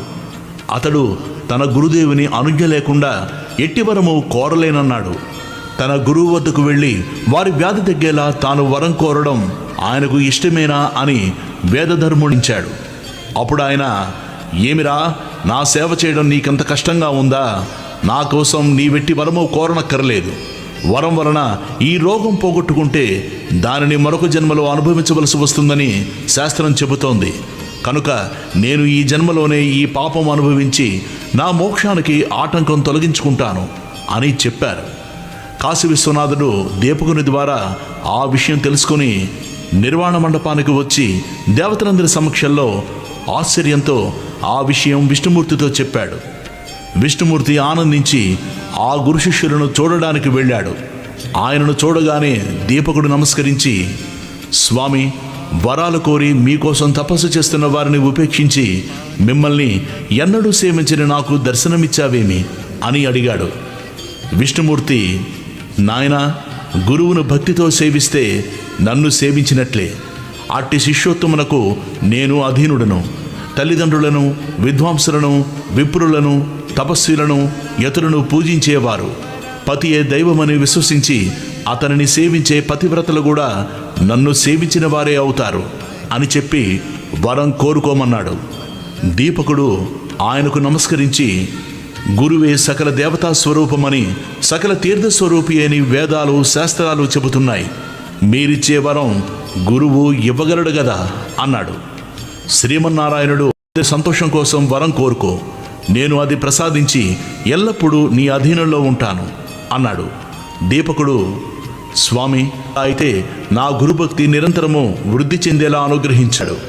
విష్ణువు సంతోషించి, నీవు గురుసేవ వలన తరించావు, నీవీ లోకంలోనే బ్రహ్మానందం పొందగలవు. నీవెల్లప్పుడూ నీ గురుదేవుణ్ణి ఇలానే సేవిస్తుండు. వేదము, వేదాంగాలు, వేదాంత వాక్యాల అర్థం తెలుసుకుని గురువే పరమార్థమని, పరబ్రహ్మమని తెలుసుకుని గురువును ఎవరైతే సేవిస్తారో వారికి దేవతలందరూ వశమవుతారు. నిరంతరము సద్గురువును సేవించేవారు కూడా లోకపూజ్యులే. త్రిమూర్తులమైన మా అనుగ్రహం వల్లనే మానవులకు సద్గురువు లభిస్తారు అని చెప్పి విష్ణువు అంతర్ధానమయ్యాడు. తర్వాత దీపకుడి సంగతి చెప్పకముందే వేదధర్ముడు జరిగిందంతా చెప్పి దీపకుని గురుభక్తికి మెచ్చి, చిరంజీవి, నీవు కాశీలోనే నివసించు. అష్టసిద్ధులు నవనిధులు నిన్ను సేవిస్తుంటాయి. నిన్ను స్మరించిన వారి కష్టాలు కూడా నశిస్తాయి అని ఆశీర్వదించి వెంటనే ఆరోగ్యవంతుడయ్యాడు. కాశీక్షేత్ర ప్రభావము తెలపడానికి, శిష్యుణ్ణి పరీక్షించడానికి, సర్వధర్మాన్ని బోధించడానికి వేదధర్ముడు కుష్ఠరోగి వలె కనిపించాడే గాని నిజానికి ఆయనకు పాపమెక్కడిది. ఆయన తన శిష్యులను ఉద్ధరించడంలో అమిత కుశలుడు, లోకప్రియుడు, జీవన్ముక్తుడు. ఆదర్శప్రాయుడైన ముముక్షువు తన ప్రారబ్ధాన్ని సంతోషంగా ఎలా అనుభవించాలో సాధకులకు తెలపడానికి, శిష్యుని భక్తిని, నిష్ఠ ఓర్మిలను, విశ్వాసాన్ని పరీక్షించడానికి మాత్రమే కుష్ఠరోగగ్రస్తుడయ్యాడు. ఇటువంటి గురుసేవా వృత్తాంతాలు అనేకమున్నాయి. ఇవి చెప్పేవారి దోషాలను, వినేవారి పాపాలను కూడా పోగొడతాయి. ఓ కలిపురుష, కలియుగం ఆరంభమవుతున్నది కనుక నీవు భూలోకానికి వెళ్ళు. కానీ సద్గురు భక్తుణ్ణి నీవు కంటితోనైనా చూడవద్దు సుమా అని బ్రహ్మదేవుడు ఆదేశించాడు. అది విని కలిపురుషుడు ఆయనకు నమస్కరించి భూలోకానికి వెళ్ళాడు. గురువు యొక్క మహిమ ఇంతటిదని చెప్పడానికి వీలవుతుందా? నామధారక, ఎవరు సాత్వికమైన ఓర్మిని పొంది దృఢభక్తితో దైవాన్ని, భక్తితో సద్గురుని భజిస్తారో వారు తప్పక కృతకృత్యులవుతారు. కాబట్టి నీవు పరమశ్రేయస్సు కోరితే నిస్సంశయంగా శ్రద్ధాన్వితుడివై నరదేహంతో అవతరించిన శ్రీగురుని సేవించు అని సిద్ధుడు చెప్పాడు. గురుర్బ్రహ్మా గురుర్విష్ణు ఓం శ్రీ దత్తాయ గురువే నమః. శ్రీ శ్రీపాద శ్రీవల్లభాయ నమః. శ్రీ నృసింహ సరస్వత్యై నమః. సాక్షాత్ 2వ అధ్యాయం సంపూర్ణం. తస్మై శ్రీ గురవే నమః. ఓం శ్రీ గణేశాయ నమః. ఓం శ్రీ సరస్వతీదేవియే నమః. ఓం శ్రీ గురుభ్యో నమః.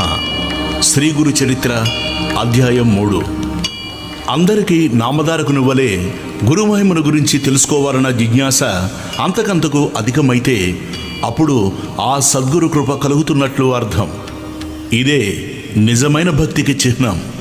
ఇక్కడ 3-4 అధ్యాయాలు ఈ విషయాన్నే వివరిస్తాయి. గురుదేవో మహేశ్వరః. సృష్టి వికాసం కోసం అవతరించిన వారు అత్రి మహర్షి.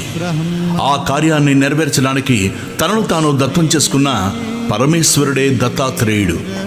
అందుకు దోహదకారి అయిన దూర్వాస శాపాన్ని కూడా స్వీకరించాడు. ఆయన త్రిమూర్తాత్మకుడైనందువలన గురుధ్యాన శ్లోకం ఆయనకు సంపూర్ణంగా వర్తిస్తుంది. సిద్ధపురుషులందరి రూపంలో మానవాళిని సదా అనుగ్రహించేది ఆయనే. అంటే భగవంతుడే మానవాళికి గురువుగా అవతరించిన దత్తాత్రేయుడు అన్నమాట. అందుకే దత్తావతారాలైన శ్రీపాద వల్లభుడు, నృసింహ సరస్వతి, మాణిక్య ప్రభువు, అక్కలకోట స్వామి, షిరిడి సాయిబాబా వంటి సద్గురువులకు స్కాంద పురాణాంతర్గతమైన గురుగీతలోని గురుస్తుతి శ్లోకాలు యథాతథంగా సరిపోతాయి. అట్టివారినే ముముక్షువులు ఆశ్రయించాలని, తదన్యులను కాదని భగవద్గీతలో శ్రీకృష్ణుడు ఆదేశిస్తారు. ముముక్షువు ఇటువంటి దత్తావతారాల చరిత్రల్ని, బోధనల్ని శ్రద్ధగా పారాయణ, శ్రవణాదులు చేసి శ్రీ దత్తానుగ్రహానికి పాత్రుడవ్వాలి. అప్పుడే తగు రీతిన గురువానుగ్రహం ప్రాప్తిస్తుంది. అందుకే సాయినాథుడు తన భక్తుడైన కుసాబావు చేత శ్రీ గురు చరిత్ర 108 సార్లు పారాయణ చేయించారు. ఆ తర్వాతనే అతడు పూర్ణ దత్తావతారమైన సాయినాథుని అనుగ్రహానికి పాత్రుడు కాగలిగాడు. కథారంభం. నామధారకుడు నమస్కరించి, ఓ సిద్ధముని, మీరు నా సందేహాలన్నీ తొలగించారు. నాకు గురువు యొక్క యథార్థతత్వం తెలిసింది. మీకు జయము. ఇంతకు మీ నివాసం ఎక్కడా? మీకు భోజనం ఎలా లభిస్తున్నది స్వామి అని నామధారకుడు అడిగాడు. సిద్ధయోగి అతన్ని కౌగిలించుకొని ఆశీర్వదించి నవ్వుతూ, నేను ఎప్పుడూ శ్రీగురుని చెంతనే ఉంటాను. శ్రీగురు స్మరణమే నాకు ఆహారం, వారి మహిమయే నాకు అమృతతుల్యమైన పానీయము. ఈ శ్రీగురు చరిత్ర గ్రంథము శ్రవణం చేస్తుంటే భుక్తి ముక్తి శీఘ్రంగా లభిస్తాయి. పరిశుద్ధులై దీనిని 7 రోజులలో పారాయణ లేక శ్రవణము చేసిన వారి పాపాలు నశించి సంతానము, ధనధాన్యాలు, దీర్ఘాయువు, జ్ఞానము ఎవరు కోరినది వారికి లభిస్తుంది, నిష్కాములకు విముక్తినిస్తుంది అని చెప్పి తన వద్దనున్న గ్రంథం చూపారు. నామధారకుడు ఎంతో ఆసక్తితో ఆయన పాదాలకు నమస్కరించి, స్వామి, మీరు ఈ గ్రంథం సంగతి చెబుతుంటే నాకు ఎంతో దూరం నడిచి దప్పికుగొన్న వాడికి సాక్షాత్తు అమృతమే పోసినట్లున్నది స్వామి. ఇది వినడం వలన నా అజ్ఞానం ఇంక తొలగిపోగలదు. దీనిని శ్రవణం చేయాలనిపిస్తున్నది. నా సందేహాలు తొలగించి నాకింత మేలు చేస్తున్న మీరే నా గురుదేవులు. నన్ను అనుగ్రహించండి స్వామి అని వేడుకున్నాడు నామధారకుడు. సిద్ధముని సంతోషించి అభయమిచ్చి అతనిని చెయ్యి పట్టుకొని వెనుక శ్రీగురుడు పావనం చేసిన రావి వృక్షం దగ్గరకు తీసుకుపోయాడు. నామధారకుణ్ణి దాని క్రింద తమ దగ్గరగా కూర్చోబెట్టుకుని ఇలా చెప్పారు: నాయనా, అజ్ఞానం వలన నీకు శ్రీగురుని యందు దృఢమైన భక్తి కుదరలేదు. ఆయనను సందేహించడం వలననే నీకిన్ని కష్టాలొచ్చాయి. సదాచార సంపన్నుడైన గురువును సంపూర్ణమైన భక్తితో విశ్వసించి సేవించగల వారికే వారి నిజతత్వం అర్థమవుతుంది. అట్టివారికే కష్టాలు తొలగి అభిష్టాలు నెరవేరుతాయి. నిజానికి సద్గురువు తన పర భేదం లేకుండా అందరిపైన అపారమైన దయ కురిపిస్తుంటాడు. నీరు ఎత్తైన ప్రాంతాల్లో నిలువవు అన్నట్లు దాంభికులకు ఆయన కృప లభించదు. గురువుకు సాటి అయినదేదీ లేదు. కల్పవృక్షము, చింతామణి కోరినవి మాత్రమే ప్రసాదించగలవు. కానీ గురువు మనం కోరని దాన్ని కూడా ప్రసాదిస్తారు. ఆయన స్పర్శదీక్షతోనే మనకు ప్రపంచమంతా బ్రహ్మమయముగా దర్శింపజేస్తారు. ఆయననే శంకించే వారికి ఆయనేమి చేయగలడు? తనను సంపూర్ణ విశ్వాసంతో సేవించేవారి వెంటనంటి కాపాడడమే ఆయన ధర్మం. కానీ పామరులు కష్టమొచ్చినప్పుడు ఎవరో చెప్పగా ఆయనను సేవిస్తారు. కానీ శ్రద్ధ విశ్వాసాలతో సరైన పద్ధతిలో సేవించరు. కనుకనే కొందరి అభిష్టాలు నెరవేరవు. అప్పుడు వారు తమకు గురువేమీ చేయలేదని ఆయన్ను నిందిస్తారు అని సిద్ధముని వివరించారు. నామధారకుడు ఆయనకు నమస్కరించి, స్వామి, శ్రీగురుని లీలలు వినిపించి నన్ను కృతార్థుని చేయండి. శ్రీగురుడు త్రిమూర్త్యాత్మకమైన భగవంతుడు అంటారు కదా, ఆయన మొదట అలా ఎందుకు అవతరించారో సెలవీయండి స్వామి అని వేడుకున్నాడు నామధారకుడు. సిద్ధముని సంతోషించి, శ్రీగురుని పట్ల నీకిట్టి శ్రద్ధ కలగడం ఎంతో శుభసూచకం. ఇంతవరకు శ్రీగురుని లీలల గురించి ఇంత ప్రీతితో ఎవ్వరూ నన్ను అడగలేదు. ముముక్షువులకు మాత్రమే ఇట్టి అభిరుచి కలుగుతుంది. నీకు తప్పక పురుషార్థాలు ప్రాప్తిస్తాయి. నీ శ్రద్ధ నాకెంతో ఆనందాన్ని కలిగిస్తున్నది. నీవడిగినది చెబుతాను, శ్రద్ధగా విను. జగత్తుకు మూల కారణమైన భగవంతుడు మొదట అనేకమ వారిని సంకల్పించినప్పుడు ఆయన శక్తి త్రిగుణాత్మకంగా మారి బ్రహ్మ, విష్ణు, మహేశ్వరుల రూపం ధరించింది. వాటిలో రజోగుణము ప్రకోపించినప్పుడు సృష్టికర్త అయిన బ్రహ్మరూపంలో ఆ శక్తి సర్వాన్ని సృష్టించింది. సత్వగుణము బలీయమై విష్ణు రూపంలో సర్వాన్ని పాలిస్తుంది. తమోగుణం బలీయమైనప్పుడు అదే మహేశ్వరుడై సర్వాన్ని సంహరిస్తుంది. అంతేగాని నిజానికి ఆ ముగ్గురికి భేదమే లేదు. పూర్వం సూర్యవంశానికి చెందిన అంబరీషుడనే రాజు నిరంతరము హరిచింతన, అతిథి సేవలతో పాటు దృఢమైన నిష్ఠతో ఏకాదశి వ్రతం ఆచరించేవాడు. ఒకరోజు ద్వాదశ తిథి ఒక్క గడియ మాత్రమే ఉందనగా దూర్వాస మహర్షి శిష్య ప్రశిష్యులతో కలిసి అతని వద్దకొచ్చాడు. అంబరీషుడు ఆయనను పూజించి త్వరగా అనుష్ఠానం పూర్తి చేసుకుని భోజనానికి రమ్మని ప్రార్థించాడు. అప్పుడా మహర్షి స్నానానికని నదికి వెళ్ళి పారాయణ సమయం మీరిపోతున్నా గాని రాకుండా ఆలస్యం చేయసాగాడు. తిది మించిపోతే అంబరీషునికి వ్రతభంగమవుతుంది. అలా అని అతడు భోజనం చేస్తే అతిథిని అలక్ష్యం చేసినట్లవుతుంది. అందుకని అతడు ఆ రెండిటిని పరిరక్షించుకోదలచి కొద్ది తీర్థం మాత్రం తాగాడు. ఇంతలో దూర్వాసులొచ్చి కోపించి, రాజా, నీవు నానాయోనులలో జన్మితువుగాక అని శపించాడు. అంబరీషుడు భయపడి శ్రీహరిని శరణు పొందాడు. అప్పుడు ఆయన సాక్షాత్కరించి దూర్వాసునితో, మహర్షి, నా భక్తుడు నీ శాపాన్ని భరించలేడు. అతన్ని రక్షించడం నా ధర్మం. అయినా మహర్షులైన మీ శాపం వ్యర్థం కాకూడదు గనక ఆ శాపాన్ని నాకు వర్తింపజేయి అన్నారు. అలాగైనా శ్రీహరి తిరిగి అవతరిస్తూ లోకోపకారం చేయగలడని తలచి సంతోషించి దూర్వాసులు, విశ్వాత్మ, మీ గురించి తపస్సు చేస్తున్న యోగులకు ప్రత్యక్ష దర్శనమివ్వడానికి, జంతు యోనులలో జన్మించిన పాపులను ఉద్ధరించడానికి మీరు భూలోకల్లో ఎప్పుడు అవతరిస్తూ ఉండండి అన్నారు. అందువలనే విష్ణువు మత్స్యాది అవతారాలెత్తాడు.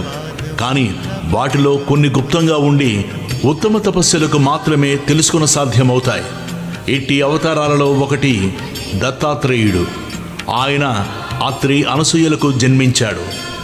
ఓం శ్రీ దత్తాయ గురువే నమః. శ్రీ శ్రీపాదవల్లభాయ నమః. శ్రీ నృసింహ సరస్వతి నమః. శ్రీపాద వల్లభ దిగంబరా 4వ అధ్యాయం ప్రారంభం. మహేశ్వర. ఓం శ్రీ గణేశాయ నమః. ఓం శ్రీ సరస్వతీదేవియే నమః. ఓం శ్రీ గురుభ్యో నమః. శ్రీ గురు చరిత్ర అధ్యాయం 4. దూర్వాస శాపం వలన భగవంతుడు ధరించిన అవతారాలలో ఉత్తమ సాధకులకు మాత్రమే తెలియబడే శ్రీ దత్తాత్రేయ అవతారం గురించి చెప్పమని నామధారకుడు కోరగా సిద్ధయోగి ఇలా చెప్పసాగాడు. పూర్వం ఒక కల్పాంత ప్రళయం తర్వాత నారాయణుని నాభి కమలం నుండి బ్రహ్మ ఉద్భవించి సనకాది యోగులను, మరీచి మొదలైన సప్త ప్రజాపతులను తన మానసపుత్రులుగా అవతరింపజేశాడు. తర్వాత శతరూప మనువులను సృష్టించాడు. వారి కుమార్తె దేవహూతి కర్దముని భార్య అయింది. ఆమెకు కలిగిన కుమార్తెలలో అనసూయాదేవి అత్రి మహర్షికి భార్య అయి మహాపతివ్రతగా ప్రసిద్ధికెక్కింది. ఆమె పాతివ్రత్య ప్రభావానికి వెరచి కొండలు, శిలలతో కూడి ఎంతో కఠినమైన భూమి ఆమె పాదాల కింద మృదుత్వాన్ని వహించింది. సర్వాన్ని తపింపజేసే సూర్యుడు, అన్నింటినీ దహింపజేసే అగ్ని కూడా ఆమెకు చల్లదనం ఇవ్వసాగారు. వాయువు ఆమె చెంత తన ప్రచండ వేగం మాని మందంగా మలయమారుతంగా వీచేవాడు. దేవతలందరూ తమ వలన ఆమెకు కష్టం కలిగినా లేక ఏ అల్పుడైనా ఆమె అనుగ్రహం పొందినా అతడు తమను కూడా జయింపగలడని భయపడుతుండేవారు. ఒకసారి త్రిలోక సంచారి అయిన నారద మహర్షి బ్రహ్మ, విష్ణు, మహేశ్వరుల నివాసాలకు వెళ్ళి అక్కడ అనసూయాదేవి పాతివ్రత్యాన్ని ఎంతగానో ప్రశంసించాడు. అత్రి మహర్షి ఆదేశం మేరకు ఆమె వలె అతిథి అభ్యాగతులను ఆచరించే సాధ్వి మరొకరు లేరన్నాడు. అప్పుడు త్రిమూర్తుల భార్యలు కూడా దేవతలందరి వలె భయపడి అసూయ చెంది ఆమె పాతివ్రత్య మహిమను తగ్గించమని తమ భర్తలను నిర్బంధించారు. అప్పుడు త్రిమూర్తులు అతిథి వేషాలలో అత్రి మహాముని ఆశ్రమానికి చేరుకున్నారు. అనసూయాదేవి వారికి ఎదురేగి స్వాగతం చెప్పి అర్ఘ్యపాద్యాదులు సమర్పించి, అయ్యలారా, మీ రాక చేత మా ఆశ్రమం పావనమైంది. మీకు నేనేమి చేయాలో సెలవియ్యండి. అత్రి మహర్షి తపస్సు కోసం అరణ్యంలోకి వెళ్ళారు అని చెప్పింది.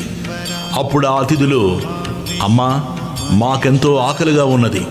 నీ భర్త ఎప్పుడు వస్తారో చెప్పలేము గదా, మాకు వెంటనే భోజనం పెట్టు అన్నారు.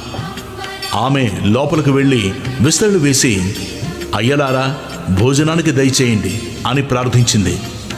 అప్పుడు వారు, సాధ్వి, నీవు మాకు ఆతిథ్యం ఇస్తానని మాట ఇచ్చావు. కానీ మాదొక షరతు ఉన్నది. నీవు కట్టుకున్న గుడ్డలు విడిచి నగ్నంగా వడ్డిస్తేనే మేము భోంచేస్తాము, లేకుంటే ఇలా ఆకలితోనే వెళ్ళిపోతాము అన్నారు. వారు ఆకలితో వెళ్ళిపోతే ఆమె అత్రి మహర్షి ఆదేశాన్ని మీరినట్లవుతుంది. అంతేగాక ఆకలితో తిరిగిపోయిన అతిథి గృహస్థుల పుణ్యాన్ని, తపస్సును తీసుకుపోతాడని శాస్త్రం. కానీ పరపురుషుల ఎదుటగా నగ్నంగా వస్తే పాతివ్రత్యం భంగమవుతుంది. పరస్పర విరుద్ధమైన ధర్మాల మధ్య తనను చిక్కించుకోజూచిన అతిథులు సామాన్యులుగారని ఆమె వెంటనే గ్రహించింది. వారి విచిత్రమైన షరతుకు ఆమె తనలో తానే నవ్వుకున్నది. తపోమూర్తి అయిన అత్రి మహర్షి సంసర్గం వలన పవిత్రురాలనైన నాకు కామభయం లేదు. ఆకలిగొని అన్నమడిగిన వీరు ధర్మం ప్రకారం నా బిడ్డలే గాని పరపురుషులు కారు అనుకుని ఆ సాధ్వి, అయ్యలారా అలానే చేస్తాను, భోజనానికి లేవండి అని చెప్పి ఆశ్రమం లోపలికి వెళ్ళి అత్రి మహర్షి పాదుకలతో, స్వామి, నేను మీ ఆజ్ఞ మేరకు వారు నా బిడ్డలన్న భావంతో భోజనం వడ్డిస్తాను అని చెప్పుకున్నది. ఆమె యొక్క పాతివ్రత్య మహిమాన్వితమైన సంకల్పం వలన ఆమె భోజనం వడ్డించడానికి నగ్నంగా వెళ్ళేసరికి ఆ ముగ్గురు పసిపిల్లలయ్యారు. ఆమె భావాన్ని అనుసరించి ఆమెకు బాలింతరాలి వలె స్తన్యం వచ్చింది. ఆమె వెంటనే మరలా వస్త్రాలు ధరించి ఆ బిడ్డలకు తృప్తిగా పాలిచ్చింది. నిరంతరం సృష్టి చేసి అలసినవాడిలా బ్రహ్మదేవుడు, ప్రపంచాన్ని పాలించి అలసినవాడిలా శ్రీ మహావిష్ణువు, జగత్ సంహార కార్యం వలన సోలిపోయిన వారిలాగా శంకరుడు అనసూయాదేవి యొక్క పాతివ్రత్య మహిమను గ్రోలి విశ్రాంతి చెందారు. ఆ మహాపతివ్రత తన దివ్యదృష్టి వలన ఆ ముగ్గురు త్రిమూర్తులని తెలుసుకుని ఊయలలో పెట్టి ఆ జరిగిన కథనే జోలగా పాడుచున్నది. ఇంతలో అత్రి మహర్షి వచ్చి ఆమె నుండి సర్వము తెలుసుకుని ఊయలలోని త్రిమూర్తులను దర్శించి ఆ రూపాలలో ప్రకటమైన పరమాత్మను ఇలా స్తుతించాడు. ఓ మహావిష్ణు, నీవు సృష్టి స్థితి లయకారకుడవు, జగత్సాక్షివి, విశ్వమయుడవు, విశ్వధారుడవు. ఓ పరమేశ్వర, నీవు సహజంగా ఒక్కడివే అయినా నీ లీల చేత త్రిమూర్తులుగా మారి క్రీడిస్తున్నావు. వాస్తవానికి ఈ జగత్తు నీకంటే వేరుగాకపోయినా మసగ చీకటిలోని త్రాడు దానిని భిన్నమైన పాముగా గోచరించినట్లు నేను నాది అనే మాయతో కూడిన భావన వలన నీకంటే 1000 రెట్లు జీవులకు గోచరిస్తున్నది. ఊయలలోని పిల్లలు హాయిగా నిద్రపోతున్నారు. త్రిమూర్తులు ఆ స్తోత్రానికి తృప్తి చెంది తమ నిజరూపాలతో కూడా ప్రత్యక్షమై వరం కోరుకోమన్నారు. అప్పుడాయన సాభిప్రాయంగా భార్య వైపు చూస్తూ, సాధ్వి, వీరు మనస్సు చేత కూడా పొందడానికి వీలుగాని వారు, అయినా నీ భక్తి వలన ఇలా వచ్చారు, నీ అభిష్టమేమిటో నివేదించుకో అన్నాడు. అనసూయాదేవి, స్వామి, ఈ సృష్టి యొక్క వికాసం కోసమే మీరు భగవంతుని చేత సృష్టించబడ్డారు కదా, కనుక ఈ 3 మూర్తులుగా ప్రత్యక్షమైన వీరిని పుత్రులుగా పొంది మీ అవతార కార్యం నెరవేర్చుకోవడమే నా అభిష్టము అన్నది. అత్రి మహర్షి సంతోషించి, మీరు మాకు పుత్రులుగా పుట్టి మమ్ముద్ధరించండి అని కోరాడు. అప్పుడు వారు, మహర్షి, మమ్ము నీకు సంపూర్ణంగా దత్తం చేసుకున్నాము అన్నారు. ఆ పతివ్రత ప్రభావం చేత త్రిమూర్తులు అత్రి కోరిన వరమును గ్రహించి తమ లోకాలకు వెళ్ళి వారి భార్యలను కలుసుకున్నారు. తర్వాత అత్రి అనసూయలకు 3 పుత్రులు కలిగారు. సద్గురువైన అత్రి మహర్షికి ఆత్మసమర్పణ చేసుకుని సేవించిన ఫలితంగా తనకు వ్రతభంగం చేసి శపించడానికి వచ్చిన త్రిమూర్తులను బిడ్డలుగా పొందింది అనసూయాదేవి. తర్వాత అత్రి మహర్షి బాలవిష్ణుమూర్తికి దత్తుడని, దర్శన మాత్రం చేత అందరి హృదయాలను ఆహ్లాదాన్నిచ్చే బ్రహ్మదేవునికి చంద్రుడని, ప్రళయకర్త అయిన రుద్రుడికి దూర్వాసుడని నామకరణం చేశాడు. ఈ 3 అత్రి యొక్క సంతానం గనక వీరిని ఆత్రేయుడని, దత్తుణ్ణి దత్తాత్రేయుడని వ్యవహరిస్తారు. ఈయనే సాక్షాత్తు పరమేశ్వరుడు, శృతులకు కూడా అందని సచ్చిదానంద స్వరూపుడు, మానవులకు అభిష్టాలు నెరవేర్చే యోగము జ్ఞానము ప్రసాదించేవాడు. స్మరించిన తక్షణంలోనే అనుగ్రహిస్తూ సర్వత్రా సంచరిస్తుంటాడు.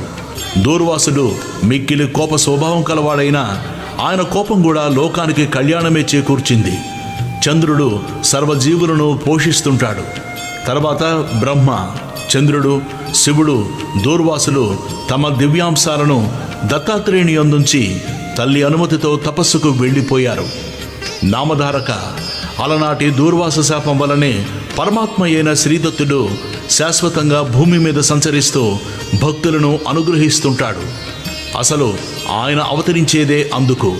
స్థూల దృష్టికి అలా కనిపించిన నిజానికి ఇతర అవతారాలు తమ కార్యం తీరగానే శరీరాలు త్యాగం చేసి వైకుంఠానికి వెళ్ళిపోయినట్లు భగవంతుడు ఈ దత్తావతారాల్లో చెయ్యడు. శ్రీరాముడు రావణాది రాక్షస సంహారం కోసము, శ్రీకృష్ణుడు దుర్యోధనాది దుష్టులను సంహరించి భూభారం తగ్గించడానికి అవతరించారు. ఆ కార్యాలు తీరగానే ఆ ఇద్దరు తమ శరీరాలు వదిలేశారు. కానీ సర్వజనోద్ధరణమనే దత్తావతార కార్యం సృష్టి ఉన్నంత వరకు కొనసాగవలసిందే. కనుక దత్తస్వామి అవతార త్యాగం చేయకుండా నిత్యము భూమిపై సంచరిస్తుంటాడు. శ్రీ దత్తాత్రేయుడే ఆది గురువు. పూర్వం భగవంతుడు మత్స్య కూర్మ రూపాలలో అవతరించాడు. అలాగే ఈ కలియుగంలో కూడా ఇప్పటికి 2 సార్లు అవతరించాడు. కలియుగంలో అజ్ఞానులకు గోచరం కాకపోయినా ఆ 2 అవతారాలు ఇప్పటికీ కూడా భక్తుల అభిష్టాలు నెరవేరుస్తున్నారు. ఇతర యుగాలలో కర్మచేత తప్ప సిద్ధించిన పుణ్యం ఈ కలియుగంలో పరిమిత కాలంలో సత్సంకల్పం చేతనే సిద్ధిస్తుంది. కనుక ఇట్టి కలియుగంలో జన్మించి బుద్ధిపూర్వకంగా శ్రీగురుణ్ణి ఆరాధించి తరించడమెంతో సులభం. అట్టి అవకాశం పూర్వపుణ్యం చేత నీకు లభించింది. కనుక నేను చెప్పే గురుకథలు శ్రద్ధతో విను అన్నారు సిద్ధయోగి. నామధారకుడు దత్త అవతారం గురించి విని ఆనందించి, ఆహా, అలనాటి అనసూయాదేవి పాతివ్రత్యం వలన మానవాళికి గురు పరంపర, అందువలన మా వంటి అజ్ఞులకు మీ వంటి గురువు యొక్క కృప లభించాయి అన్నాడు నామధారకుడు. ఓం శ్రీ దత్తాయ గురువే నమః. శ్రీ శ్రీపాద శ్రీవల్లభాయ నమః. శ్రీ నృసింహ సరస్వత్యై నమః. అధ్యాయం 4 సమాప్తం. దిగంబరా శ్రీ గురు చరిత్ర అధ్యాయం 5. श्रीपाद ఓం శ్రీ గణేశాయ నమః. శ్రీ సరస్వతీదేవియే నమః. శ్రీ గురుభ్యో నమః. శ్రీగురుని మహిమ విని భక్తి కలిగి ఆయన మహిమ గురించి చింతన చేస్తూ ఆయన దర్శనం కోసం తప్పిస్తున్న నామధారకుడికి మొదట స్వప్న దర్శనము, తర్వాత అవధూత ప్రత్యక్ష దర్శనము కలుగుతాయి. ఇది నిర్దిష్టమైన పద్ధతి. రాజు సుమతి కూడా దత్తమహిమ తెలిసి ఆయన భక్తులై అతిథులను ఆయన రూపంలో భావించి సేవిస్తుండగా స్వామి భిక్ష రూపంలో మొదట దర్శనమిచ్చి అనుగ్రహిస్తారు. తపస్వి అయిన అత్రి మహర్షికి కూడా దత్తస్వామి మొదట ధ్యానంలో దర్శనమిచ్చి అటు తర్వాతనే మానవాకృతిలో అతిథులుగా ఆశ్రమానికి వస్తున్నట్లు 16 దత్తావతారాల వృత్తాంతంలో దత్త భాగవతంలో ఉన్నది. ఆధునిక యుగంలో కూడా శ్రీ వాసుదేవానంద సరస్వతి స్వామి అనుభవము అలానే ఉన్నది. శ్రీ సాయిబాబా అక్కలకోట స్వామి చరిత్రలో కూడా శ్రీ గురు చరిత్ర, శ్రీ గురుగీత పారాయణ చేసే ఎందరికో మొదట ఆ మహనీయులు స్వప్న దర్శనమిచ్చి అటు తర్వాత వారికి ప్రత్యక్ష దర్శనం లభించడం చూడవచ్చు. పారాయణ వలన ముముక్షత్వము, దైవీ సంపద, సద్గురు దర్శనాభిలాష, సేవించుకోగల సంస్కారం కూడా హృదయానికి కలుగుతుంది.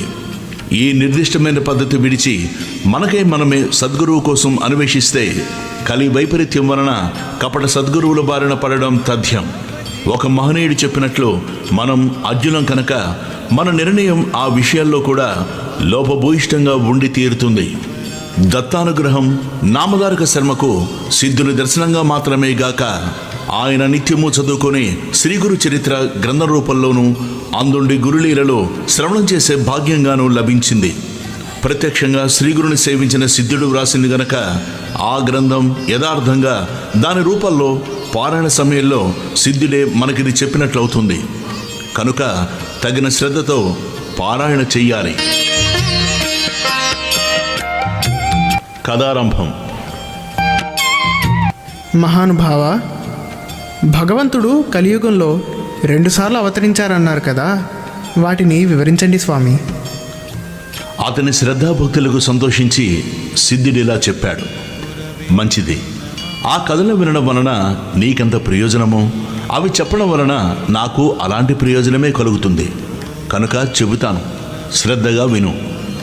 ధర్మాన్ని, ధర్మాత్ములను రక్షించి దుష్టుల దౌష్ట్యాన్ని రూపుమాపడానికే భగవంతుడు తన లీల చేత మానవ రూపంలో అవతరిస్తుంటాడు. ఈ కలియుగంలో కూడా అలానే. ఇప్పుడు మనం కూర్చున్న గంధర్వపురానికి తూర్పు దిక్కున దూరంగా పవిత్ర గోదావరి సమీపంలో ఉన్న పిఠాపురం అనే అగ్రహారంలో ఆయన అవతరించారు. పిఠాపురంలో అప్పలరాజు శర్మ, సుమతి అనే పుణ్య దంపతులు ఉండేవారు. వారు బ్రాహ్మణులు, ఆపస్తంభ శాఖకు చెందినవారు, దత్తభక్తులు.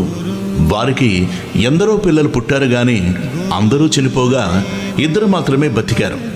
వారిలో ఒకడు కుంటివాడు, మరొకడు గుడ్డివాడు. తర్వాత కూడా 2 పిల్లలు పుట్టి చనిపోయారు. నిత్యము భిక్షకై వచ్చేవారని శ్రీ దత్తరూపులుగా భావించి వారు భిక్ష సమర్పించేవారు. ఒక అమావాస్య నాడు వారింట్లో బ్రాహ్మణుల్ని పిలిచి శ్రాద్ధకర్మ ప్రారంభించారు.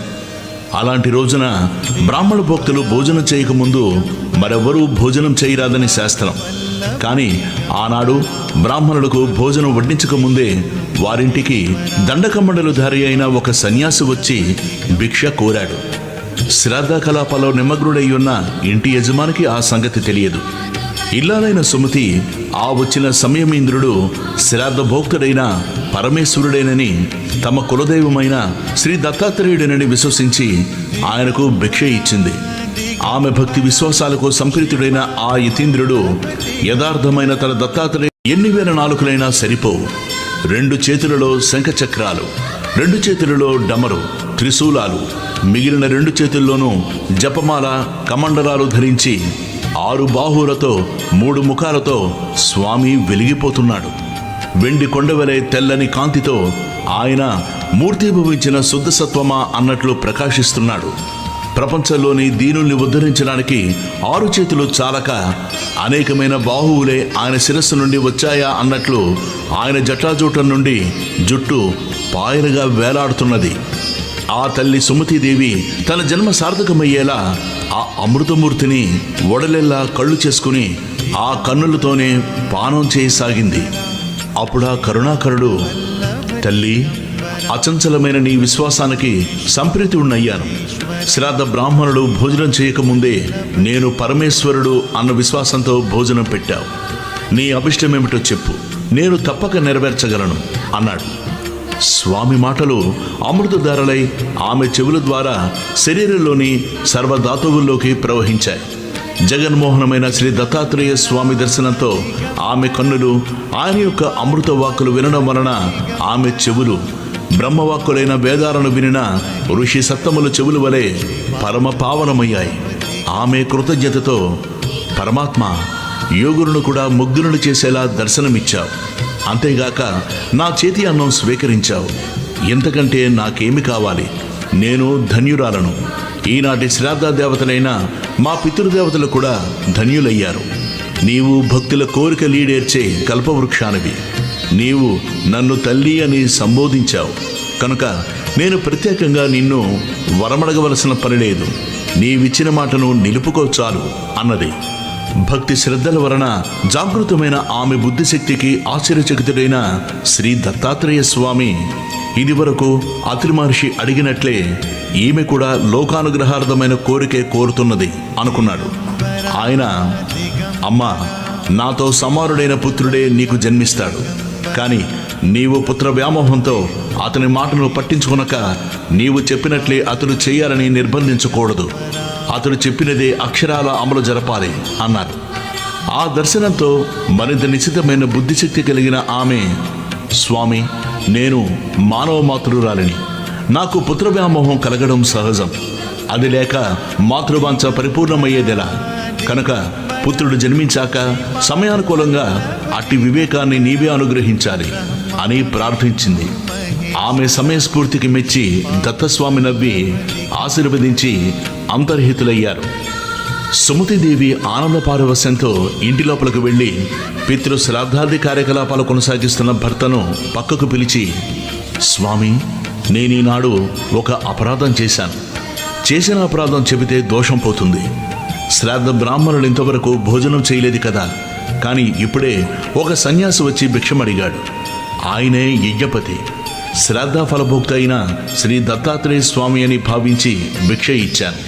ఆయన సంతోషించి తన నిజరూపమైన దత్తాత్రేయ స్వామిగా దర్శనమిచ్చారు అని చెబుతుంటే ఆమె శరీరం రోమాంచితమై, కంఠం గద్గదమై, కన్నులు ఆనంద బాష్పాలతో నిండాయి. ఆ మాటలు విన్న రాజు శర్మ ఆమె ముఖంలో తాండవిస్తున్న ఆనంద పారవస్యానికి ఆశ్చర్యచకితుడై సంతోషంతో, సాధ్వి, మనము బ్రాహ్మణులకు భోజనం పెట్టి ఆ శ్రాద్ధ కర్మను యజ్ఞభోక్తి అయిన విష్ణువుకే కదా అర్పిస్తాం.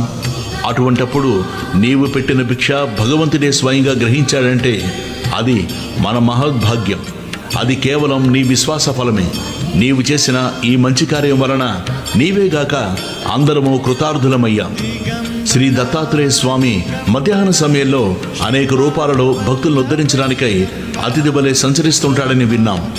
ఆచరణలో జరిగిన లోపం వలన అతిథి ఆకలితో తిరిగిపోతే సాక్షాత్తు ఆ శ్రీహరి తిరిగిపోయినట్లు నీవు చేసిన పని ఎంతో కళ్యాణకరమైనది అని ప్రశంసించాడు. అప్పుడా పరమసాధ్వి తనకు స్వామి వరమిచ్చిన సంగతి వివరంగా చెప్పింది. రాజు శర్మ ఆనందభరితుడై, కళ్యాణి, నీవు మన వంశానికి ప్రపంచానికి కూడా మంగళకరమైందే కోరావు. నేను ధన్యుణ్ణి అని ఆమెను మనసారా అభినందించి మిగిలిన శ్రాద్ధ కలాపాన్ని యథావిధిగా పూర్తి చేశాడు. త్వరలోనే ఆ సతీమ తల్లి సుమతీదేవి గర్భం ధరించి ఒక భాద్రపద శుక్ల చతుర్థి నాడు ఉదయం శుభముహూర్తంలో కాలాతీతుడు, పుట్టుక లేనివాడు అయిన భగవంతునికి పుట్టుకనిచ్చింది.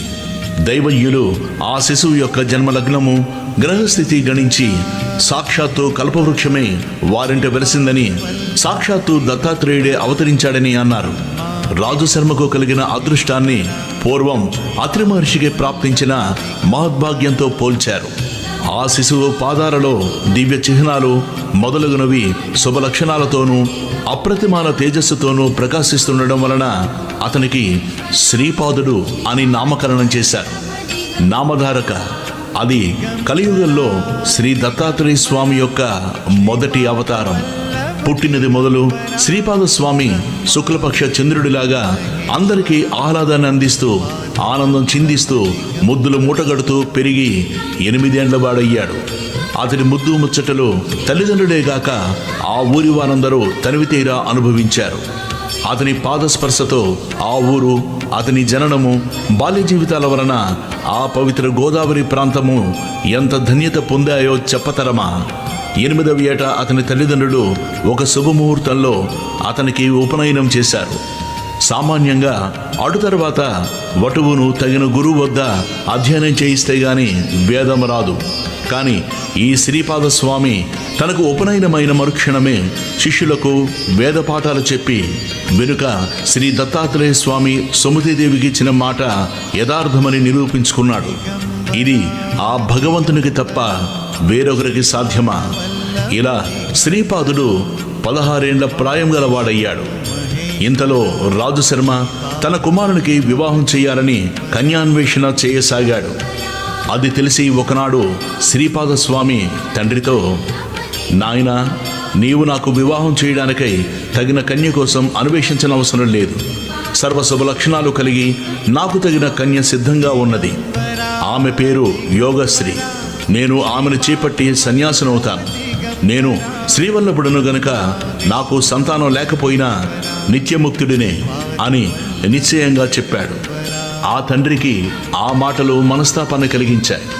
కన్నులు నీరు కారుతుంటే రాజు శర్మ గద్గద స్వరంతో పెళ్ళుబుకుతున్న పుత్ర వ్యామోహంతో స్వామితో ఇలా వాపోయాడు. అబ్బాయి, నీవు గనక సన్యసించి మా దగ్గర లేకపోతే మేము నీటి నుండి బయటపడిన చేప పిల్లల వలె శోకముతో విలవిలలాడి మరణిస్తాం. నీవు సాక్షాత్తు పరమేశ్వరుడివే అయినా మా పుణ్యం వలన మా బిడ్డవై జన్మించావు. అట్టి నీవు తల్లిదండ్రులైన మమ్ములను శోకసాగరంలో ముంచి వెడలిపోవడం ఉచితమేనా?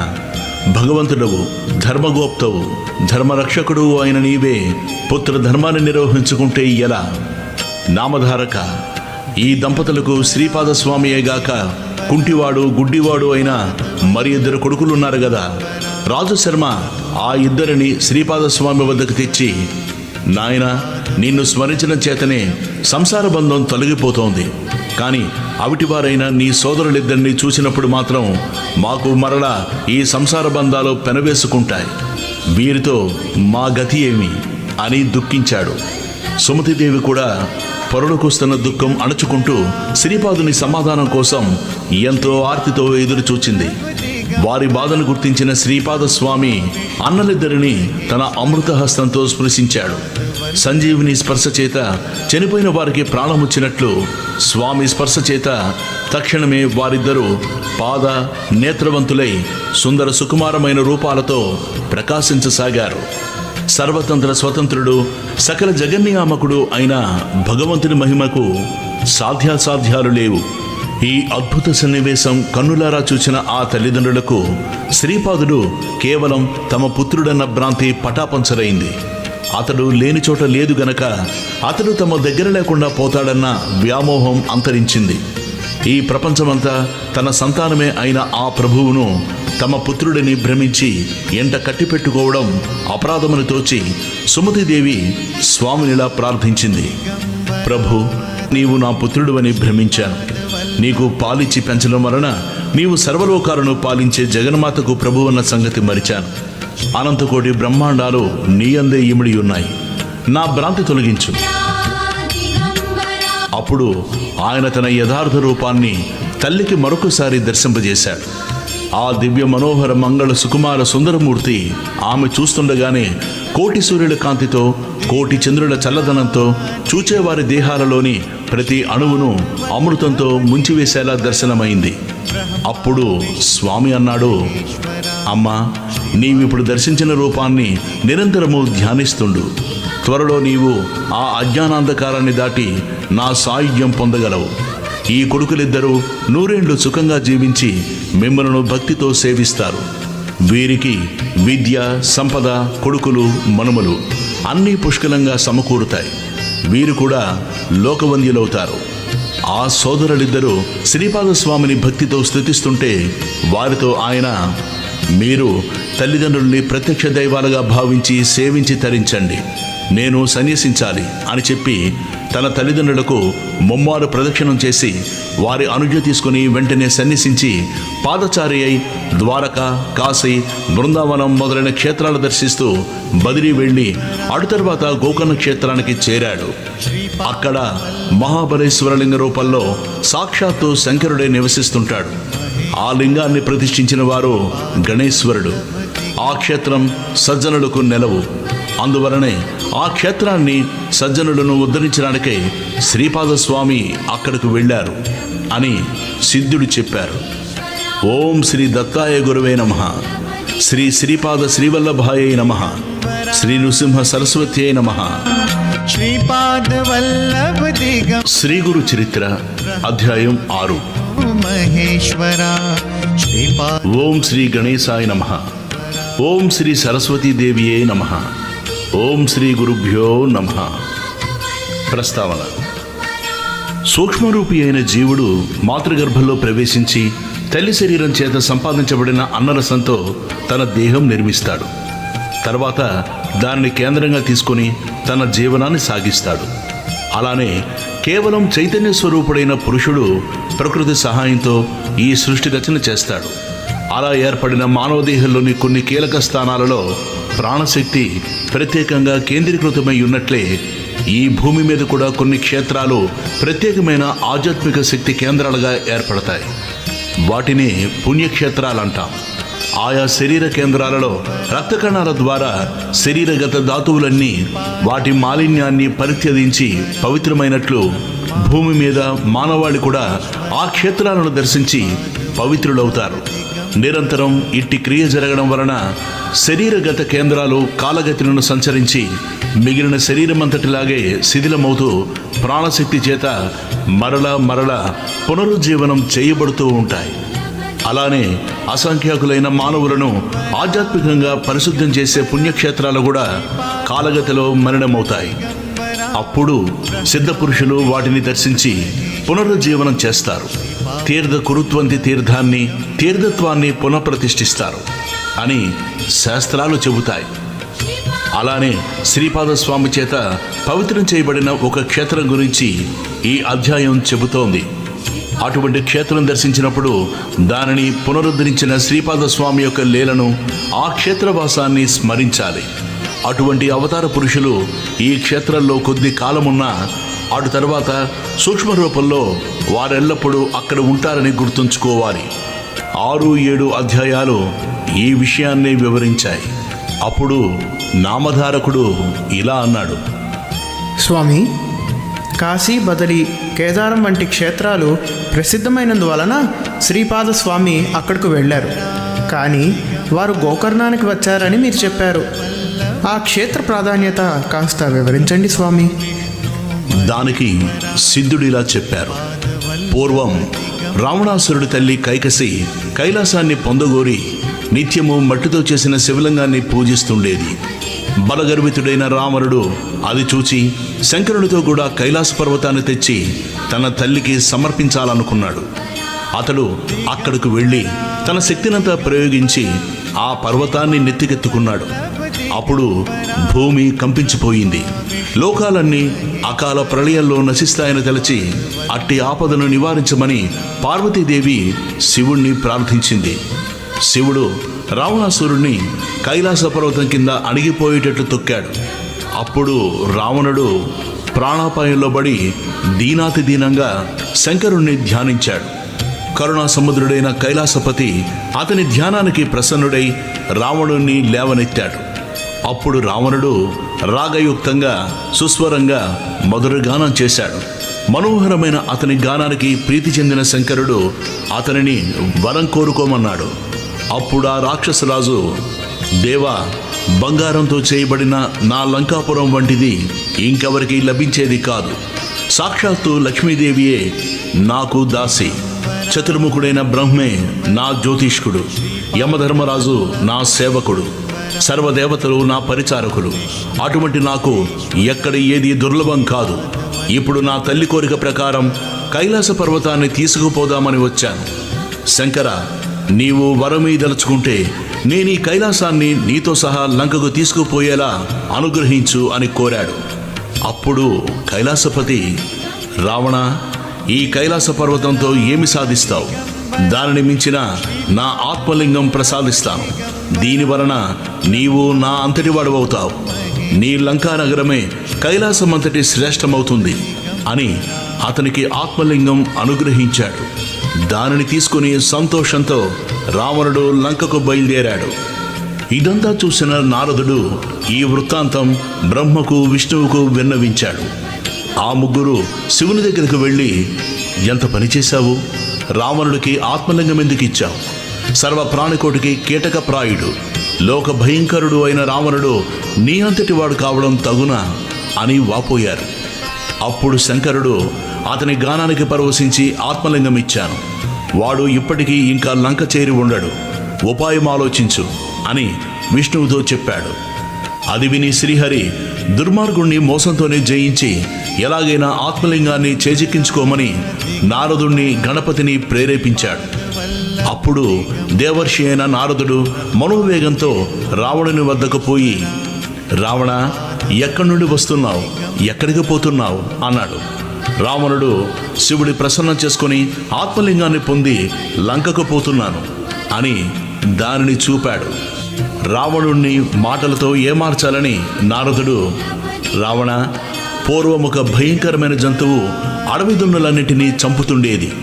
త్రిమూర్తులు దానిని వేటాడి సంహరించి దాని కొమ్ములలో నుంచి తలా ఒక లింగము తీసుకొచ్చారు.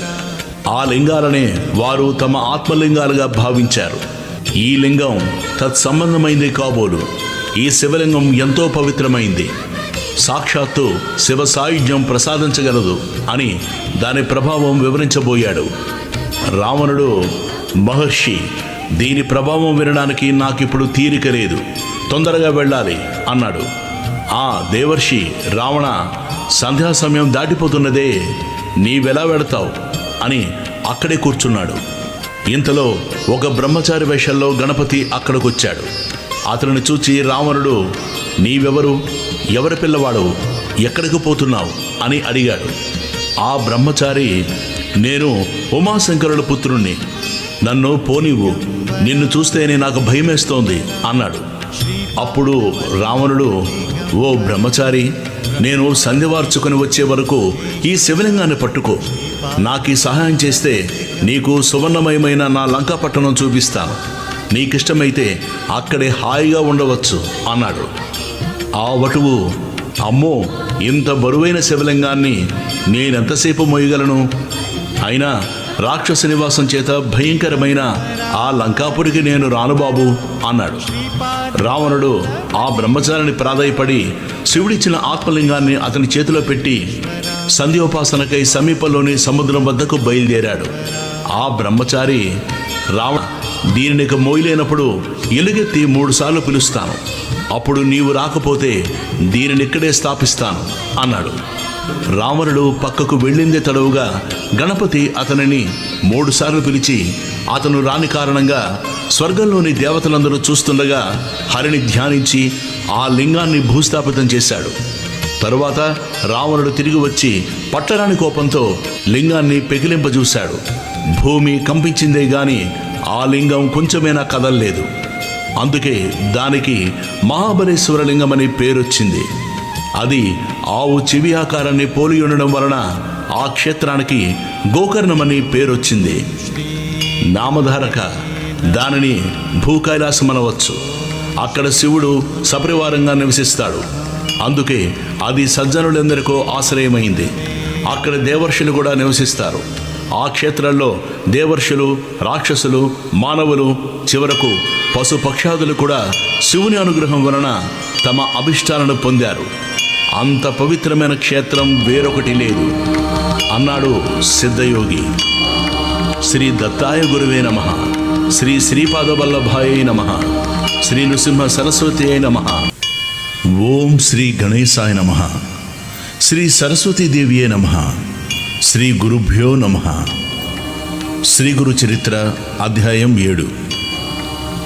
నామధారకుడు సిద్ధయోగికి నమస్కరించి, స్వామి, ఈ గోకర్ణ క్షేత్ర మహిమ ఇంకొంచెం విపులంగా వివరించండి. మన దేశంలో ఎన్నో పుణ్యతీర్థాలు ఉండగా శ్రీపాద స్వామి ఈ క్షేత్రాన్ని ఎందుకు ఆశ్రయించారో చెప్పండి స్వామి అని వేడుకున్నాడు. అప్పుడు సిద్ధయోగి ఇలా చెప్పారు. పూర్వం ఇక్ష్వాకు వంశంలో మిత్రసహుడను పేరుగల రాజు వేదమార్గ తత్పరుడై రాజ్యాన్ని ధర్మంగా పాలిస్తుండేవాడు. ఒకనాడతడు అడవికి పోయి క్రూర జంతువుల్ని వేటాడుతూ ఒకచోట భయంకరమైన ఒక రాక్షసుని చూచాడు. రాజు అతని మీద బాణాలు వేయడంతో ఆ రాక్షసుడు నేలకూలి ప్రాణాలు విడుస్తూ తన సోదరుని పిలిచి రాజుపై ప్రతీకారం తీర్చుకోమని ఆదేశించాడు. అతని సోదరుడు తన రాక్షసమాయ చేత ఒక సామాన్య మానవ రూపంలో రాజు వద్దకొచ్చి ఎంతో వినయంతో అతనికి సేవ చేయసాగాడు. ఒకరోజు ఆ రాజు తన ఇంట పితృశ్రార్థానికి వశిష్ఠాది మహర్షులను భోక్తలుగా ఆహ్వానించాడు. ఆనాడు ఆ కపట సేవకుడు వంటలో రహస్యంగా నరమాంసం కలిపాడు. భోజన సమయంలో వశిష్ఠ మహర్షి అది తెలుసుకుని రాజుపై కోపించి, రాజా, నీవు మాకు నిషిద్ధమైన నరమాంసం వడ్డించావు కనుక నీవు బ్రహ్మరాక్షసుడు అవుతావు అని శపించాడు. ఆ ముని తనను నిష్కారణంగా శపించినందుకు రాజు కోపించి ఆయనకు ప్రతిశాపం ఇవ్వబోతుంటే పతివ్రత అయిన అతని భార్య దమయంతి అడ్డుపడి గురువును శపించబోనడం మహాపాపమని హెచ్చరించి ఆ శాపజలాన్ని తన పాదాలపైనే పోసుకోమని ప్రార్థించింది. రాజు తన కోపాన్ని నిగ్రహించుకుని శాపకర్మ ఫలమైన ఆ పవిత్రమైన తన చేతిలోని జలాన్ని తన పాదాలపై పోసుకుని వశిష్ఠ శాపం వలన బ్రహ్మరాక్షసుడై పై కారణంగా కల్మషపాదుడనే పేరు గ్రహించాడు. అప్పుడు శాప విముక్తికై మహారాణి ప్రార్థించగా వశిష్ఠ మహర్షి జాలి చెంది, అమ్మా, నీ భర్తకు 12 సంవత్సరాల తర్వాత బ్రహ్మరాక్షసత్వం పోతుంది అని ఆశీర్వదించి తమ ఆశ్రమానికి వెళ్ళిపోయారు. అప్పటి నుంచి కల్మషపాదుడు ఘోరమైన ఆ అరణ్యంలో నివసిస్తూ అచ్చట క్రూర జంతువులను మనుషులను పట్టుకుని తింటుండేవాడు. ఒకసారి అతడు ఒక బ్రాహ్మణ శ్రేష్ఠిని చంపి తిన్నాడు. అందుక బ్రాహ్మణుని భార్య శోకంతో, నీకు వశిష్ఠ శాపం తీరి నీ పూర్వరూపం పొందాక నన్ను, నా భర్తను ఎడబాటు చేసిన పాపానికి భార్య సంగమం చేస్తే నశిస్తావు అని శపించింది. కొంతకాలానికి వశిష్ఠ శాపం నుండి విముక్తుడైన రాజు తన నగరంలో ప్రవేశించాడు.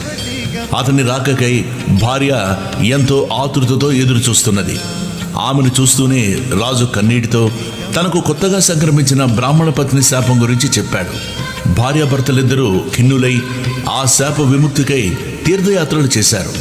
మార్గమధ్యంలో వారు గౌతమ మహర్షిని దర్శించి తమ విషాదగాథ విన్నవించుకున్నారు. అది విని జాలి చెందిన గౌతమ మహర్షి, రాజా, భయపడవద్దు. పాపాలన్నిటినీ పారద్రోలి అభిష్టాలనిచ్చే పవిత్రమైన గోకర్ణ క్షేత్రముండగా బ్రహ్మహత్యా పాతకం నిన్నేమి చేయగలదు? ఆ క్షేత్రంలోని నీరంతా పుణ్యతీర్థమే. అక్కడ శిలలన్నీ శివలింగాలే.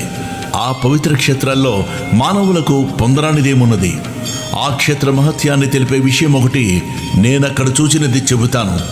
ఆ క్షేత్రంలో మరణించిన ఒక చండాల స్త్రీని కైలాసానికి తీసుకుపోవడానికై శివకింకరులు వచ్చారు. వారిని అడగ్గా వారిలా చెప్పారు, పూర్వము ఈమె సౌదామణి అను అందమైన ఒక బ్రాహ్మణ కన్య. ఆమెకు యుక్త వయసు దాటిన తర్వాత ఆలస్యంగా ఒక పేద బ్రాహ్మణుడితో ఇష్టం లేని వివాహం బలవంతంగా చేశారు. కొద్ది కాలానికి ఆమెకు పిల్లలు కలక్కముందే ఆ బ్రాహ్మణుడు మరణించాడు. ఆమె కామవశం చేత ఒక కోమటి వారిని ఉంచుకుంది. జారత్వం ఎన్నటికీ దాగదు కదా. త్వరలో ఆ రహస్యం బంధువులందరికీ తెలిసి వారు ఆమెను వెలివేసి ప్రాయశ్చిత్తం చేసుకున్నారు. అప్పటి నుండి ఆమె నిర్భయంగా ఆ వైశ్యునితో జీవించనారంభించింది. అతని దుస్సాంగత్యంతో మద్యపానానికి కూడా అలవాటు పడింది. ఒకనాడు ఆమె కళ్ళు తాగిన మైకల్లో ఆవుదోడును ఒకదానిని మేక అనుకుని చంపి దాని తలను మరునాటికని దాచి మిగిలిన దేహాన్ని వండుకుని భుజించింది. మరునాడు విటుడు రాగానే ఆమె వంట చేయబోయి ఆవుదోడు శిరస్సును చూచి నిజాన్ని కప్పిపుచ్చుతూ, అయ్యయ్యో, ఆవుదోడును పులి తినిపోయింది అని వలవలా ఏడ్చింది. ఆమె ఇటువంటి పాపాలనేకం చేసి నరకంలో శిక్షలు అనుభవించి కర్మశేషం వలన ఈ జన్మను పొందింది. ఈ జన్మలో ఆమె పుట్టుగుడ్డి కుష్ఠిరోగి అయి కొంతకాలం పాటు తన తల్లిదండ్రుల చేత పోషించబడింది. వారు మరణించాక దిక్కులేక ఆకలితో అలమటిస్తూ ఒక శివరాత్రి నాడు అందరినీ భిక్ష కోసం యాచించింది. ఆనాడు అన్నమెవరో వండరగనక ఆమె చేతిలో కొద్ది మారేడు దళాలు మాత్రం ఉంచారు. అవి తినడానికి పనికిరావని తలచి ఆమె వాటన్నిటినీ జారవిడిచింది. ఆ బిలవమంతా ఒక లింగం మీద పడింది. అదే ఆమె చేసిన శివ పూజ. ఆ రోజంతా తిండి లభించినందువలన ఆ రాత్రి ఆమెకు నిద్ర రాలేదు. ఈ విధంగా ఆమె ఉపవాసము జాగరణ కూడా చేసినట్లయింది. ఆ రోజంతా ఆమె శివనామ సంకీర్తనం విన్నది. తెలియక చేసిన ఆ వ్రతం వలన ఆమె పుణ్యాత్మురాలయ్యింది. ఇప్పుడు ఈమెను కైలాసానికి తీసుకురమ్మని మమ్ములను శంకరుడు పంపాడు అని చెప్పాడు. అప్పుడు ఆ శివదూతలు ఆమె మృతదేహంపై అమృతం చల్లి దేవ విమానం మీద ఆమెను కైలాసానికి తీసుకువెళ్లారు. అబుద్ధిపూర్వకంగా చేసిన ఆమె వ్రతానికే ఇంతటి ఫలముంటే ఇక మీరు బుద్ధిపూర్వకంగా చేసిన దాని ఫలితం చెప్పతరమా? కనుక ఓ రాజా, నీవు గోకర్ణ క్షేత్రానికి వెళ్ళి మహాబలేశ్వరుని సేవించు, బ్రాహ్మణుని శాపం నుంచి విముక్తుడవుతావు అని గౌతమ మహర్షి ఆ క్షేత్ర మహత్యాన్ని ఇంకా ఇలా వివరించారు. గోకర్ణమంతటి పవిత్ర క్షేత్రం ఇంకొకటి లేదు. మిగిలిన క్షేత్రాలన్నీ చంద్రుడు నక్షత్రాల వంటివనుకుంటే గోకర్ణం పాపమనే కారు చీకట్టును నశింపజేసే సూర్యుని వంటిది. ఆ క్షేత్ర దర్శనము స్మరణముల వలన కూడా సర్వపాపాలు నశిస్తాయి. అక్కడ ఇంద్రాది దేవతలందరూ తపస్సు చేసి శివానుగ్రహం వలన తమ అభిష్టాలు పొందారు. అక్కడ మహాబలేశ్వరునికి బ్రహ్మ, విష్ణువు, ఇంద్రుడు, విశ్వదేవతలు, మరుద్గణాలు, సూర్యచంద్రులు, అష్టవసువులు తూర్పు ద్వారాల్లోనూ, యమధర్మరాజు, చిత్రగుప్తుడు, అగ్నిదేవుడు, ఏకాదశ రుద్రులు, పితృదేవతలు దక్షిణ ద్వారాల్లోనూ, వరుణుడు మొదలైన దేవతలు పడమటి ద్వారాల్లోనూ, కుబేరుడు, భద్రకాళి, వాయుదేవుడు, సప్తమాతృకులు ఉత్తర ద్వారాల్లోనూ, విశ్వావసువు, చిత్రరథుడు మొదలైన గంధర్వులు నిత్యము నిలిచి ఆయనను ఉపాసిస్తుంటారు. కశ్యపుడు, అత్రి, వశిష్ఠుడు, కణ్వుడు మొదలైన మునీశ్వరులు కృతయుగంలో విశ్వామిత్రుడు, జాబాలి, భరద్వాజులు మొదలైన మహర్షులు, సనక సనందనాది బ్రహ్మ మానసపుత్రులు, నారదాది దేవర్షులు, సిద్ధులు, సాధ్యులు, మునీశ్వరులు, యతులు నిత్యము గోకర్ణేశ్వరుని ఉపాసిస్తూ ఉన్నారు. రావణుడు మొదలగు రాక్షసులు కూడా ఆ క్షేత్రంలో తపస్సు చేసి శివుని నుండి వరాలు పొందారు. కనుకని ఈ క్షేత్రంలో చేసిన తపస్సు, ఆధ్యాత్మిక సాధనాలు 1,00,000 రెట్లు మంచి ఫలితాన్ని ఇస్తాయి. అప్పుడు ఆ రాజు భార్య సమేతంగా గోకర్ణం వెళ్ళి మహాబలేశ్వరుని సేవించి శాప విముక్తుడయ్యాడు. కనుక ఓ నామధారక, ఎందరో సజ్జనులకు ఆశ్రయమైన గోకర్ణ క్షేత్రం వారి తపస్సు చేత ఇదివరకే పరమ పవిత్రమైంది. అందుకే గణపతి అక్కడ శివలింగాన్ని స్థాపించడం కూడా జరిగింది.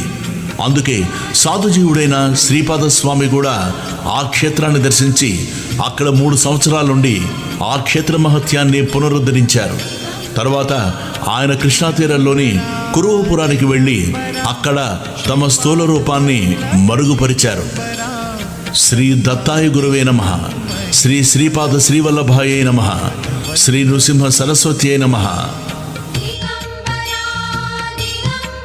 ఓం శ్రీ గణేశాయ నమః, శ్రీ సరస్వతీదేవియే నమః, శ్రీ గురుభ్యో నమః. శ్రీ గురు చరిత్ర అధ్యాయం 8. శ్రీపాద స్వామి ఒక కుపత్రవతి అయిన బ్రాహ్మణ స్త్రీ చేత శివపూజ యావజ్జీవితము చేయించి మరుజన్మలో ఆమె గర్భాన తామే అవతరించ సంకల్పించాడు. సద్గురువును ఆశ్రయించి ఆయన అనుగ్రహంతో నిర్వర్తించబడిన పూజాది కార్యాలకు విశేష ఫలముంటుందని అర్థం. అలాగాక మనకై మనమే ఆచరించే పూజాదుల ఫలితం సామాన్యంగానే ఉంటుంది. కారణం, మహాత్ముల సాన్నిధ్యం మనలో సత్వగుణాన్ని విశేషంగా వృద్ధి చేస్తుంది. సత్వాది గుణ ప్రాబల్యాన్ని బట్టే యజ్ఞ దాన తపః కర్మల ఫలితం ఉంటుందని భగవద్గీత చెబుతుంది.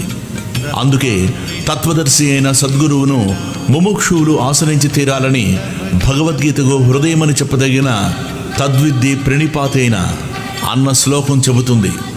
మూఢుడైన ఒక బ్రాహ్మణ బాలుణ్ణి శ్రీపాద స్వామి ఆత్మహత్య ప్రయత్నం మానిపించినట్లే శ్రీ అక్కలకోట స్వామి సాయిబాబా తమ భక్తులను ఆదరించారు.